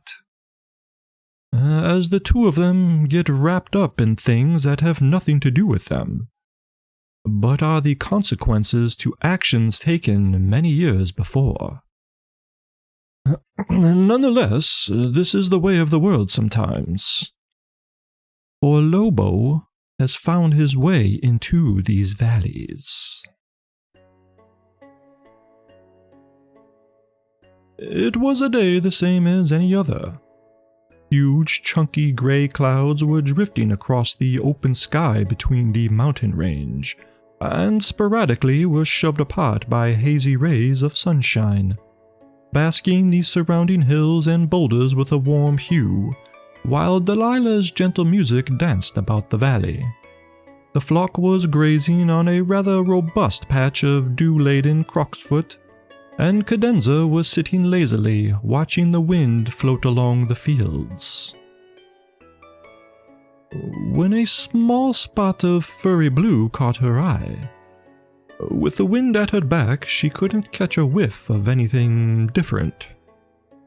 But that spot of blue kept appearing in and out of the tall grass with the movement of zephyr-like winds. Then, nothing. Cadenza's ears twitched, and she got to her feet and walked over to Delilah, who scratched the side of her neck, then abruptly halted her playing. Craning her neck to look up, Cadenza saw Delilah staring off in the same direction as that blue spot she saw earlier. Delilah was now aware of the evil stalking amongst the field. and as if in knowing the jig was up, a bluish-like coyote stepped out from behind a stone and stared, but not at the halfling. Delilah pulled the didgeridoo over and gave a rather loud, raucous blast that startled the Jibjub to attention, who instinctually moved together and gathered behind their watcher. Cadenza looked up at Delilah again, then back at Lobo, who locked eyes with her for a moment, before tucking tail and trotting off in the opposite direction. The day went on as usual without another incident, and as the night began to take hold, Cadenza wondered what that odd blue creature was doing and where it had gone. Delilah appeared to be on edge for the remainder, but kept her soft music playing well into the night until she too had fallen in exhaust. Just for a moment. And it was within that moment that a pair of yellow eyes appeared, gleaming within the dark. Cadenza tilted her head, looking on in wonder. The eyes blinked, and slowly danced around a bit. Cadenza's interest piqued. She swayed with the movement and hopped about a little bit, before succumbing to her curiosity, and walked off in their direction, swallowed by the darkness. Coming to, Delilah damned herself for dozing off as the morning sun's light crept over the mountain top. The Jibjub seemed no worse for the wear, and all were accounted for, except for Cadenza. And, well, this is sort of where we come into the picture. Delilah, heartbroken, but determined that her friend was still out there somewhere, sold her entire flock and set out in search, inquiring and spreading word of a rather elusive blue coyote. She learned of the devastation of Stalk End, some thought by a dragon, others a mythical blue beast. This did not bode well. But she continued in this manner until one day, by chance, or by some magical guiding hand, she found her way to the Gathering Stone, where at last she was able to find some answers about this Lobo. But most of all, she found some solace in the care for our feathered friends, as well as understanding amongst the other travelers who also felt lost in one way or the other, as companionship is a very important comfort in this realm, and it's one thing you will always find here, at the Gathering Stone.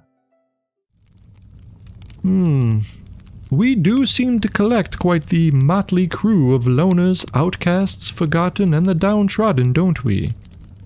Well, the next story is no different, I'm afraid.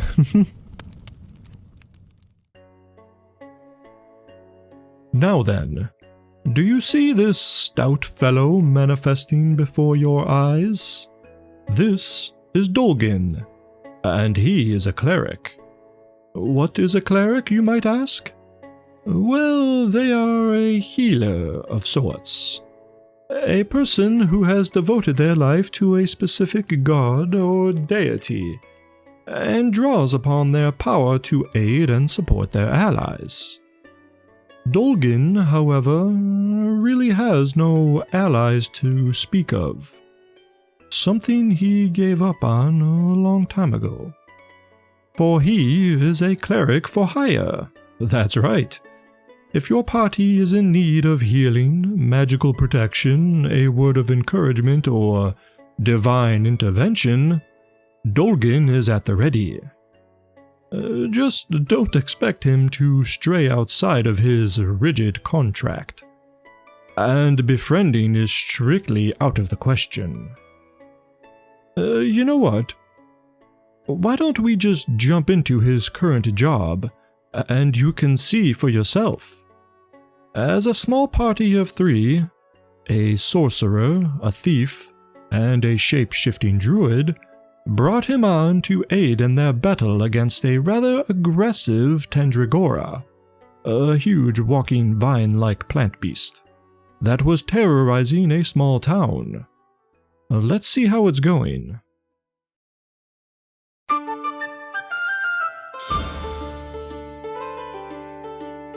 A massive bear with a streak of brilliant orange fur came charging at the carnivorous animated vegetation, clawing at its base and taking a massive bite out of a wildly swinging vine, spraying a viscous clear ooze that sludged onto the ground.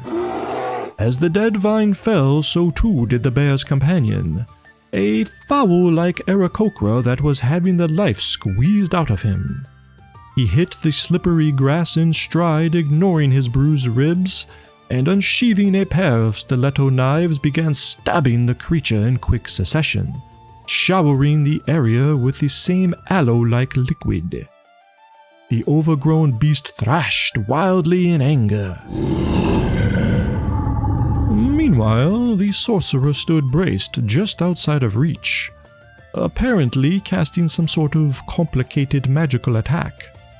Spitting out a small cigarette that was hanging from his mouth, he yelled out to Dolgin, who was sitting on a stump, peeling a banana. Hey, cleric, you wanna do something, or why was we paying you again? Dolgin gave the sorcerer a side-eye look, then looked at the entangled scene, and waved his hand nonchalantly towards the bear and the thief, who both suddenly felt quicker on their feet, and were full of vigorous tenacity once again. The sorcerer nodded, and a fiery glowing force gathered around his palms.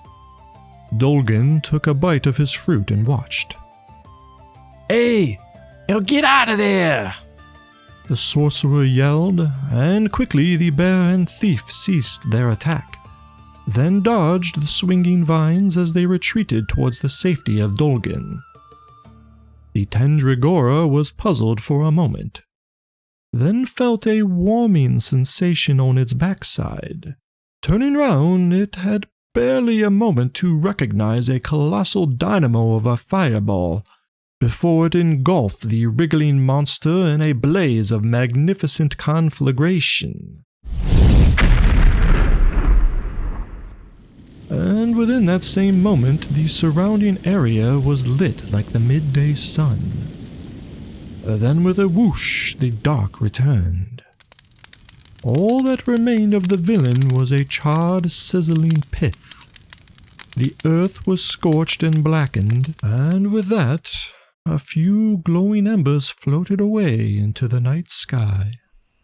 Dolgin tossed his banana peel aside and with a grunt hopped off his stump, then strode over to the sorcerer with his companions in tow, who were both rubbing their shoulders scowling at the dwarf. Our fire-throwing feline was lighting another snout. All right, Minnow, was it? I'll be taking me payment now, if you will. Dolgin spoke with his hand outstretched. The sorcerer eyed him over, then from within his cloak drew out a small pouch that jingled before he tossed it over. The dwarf tossed it once, then placed it within a pouch on his belt. Thank you, was all he managed before bowing, then walking off in the other direction. As he put a little distance between himself and the others, he could hear them begin to argue. Where did you find that guy, Scrun? For crying out loud, I could have healed us for free. Oh, come on, guys, don't blame me. But their yapping trailed off as Dolgin shook his head and went over a small hill, then out of sight. And, well, this was his life, and has been this way for quite some time. That was until fate would have it, if you believe in that sort of thing, he arrived on our little proverbial doorstep. Now, What's interesting about his arrival and stay is the change in character we would witness. At first, he was quite gruff, if not entirely grumpy about the mysterious appearance and potential kidnapping of himself by the Gathering Stone. But once he made acquaintance with everyone, and one in particular, all that rough exterior seemed to melt away.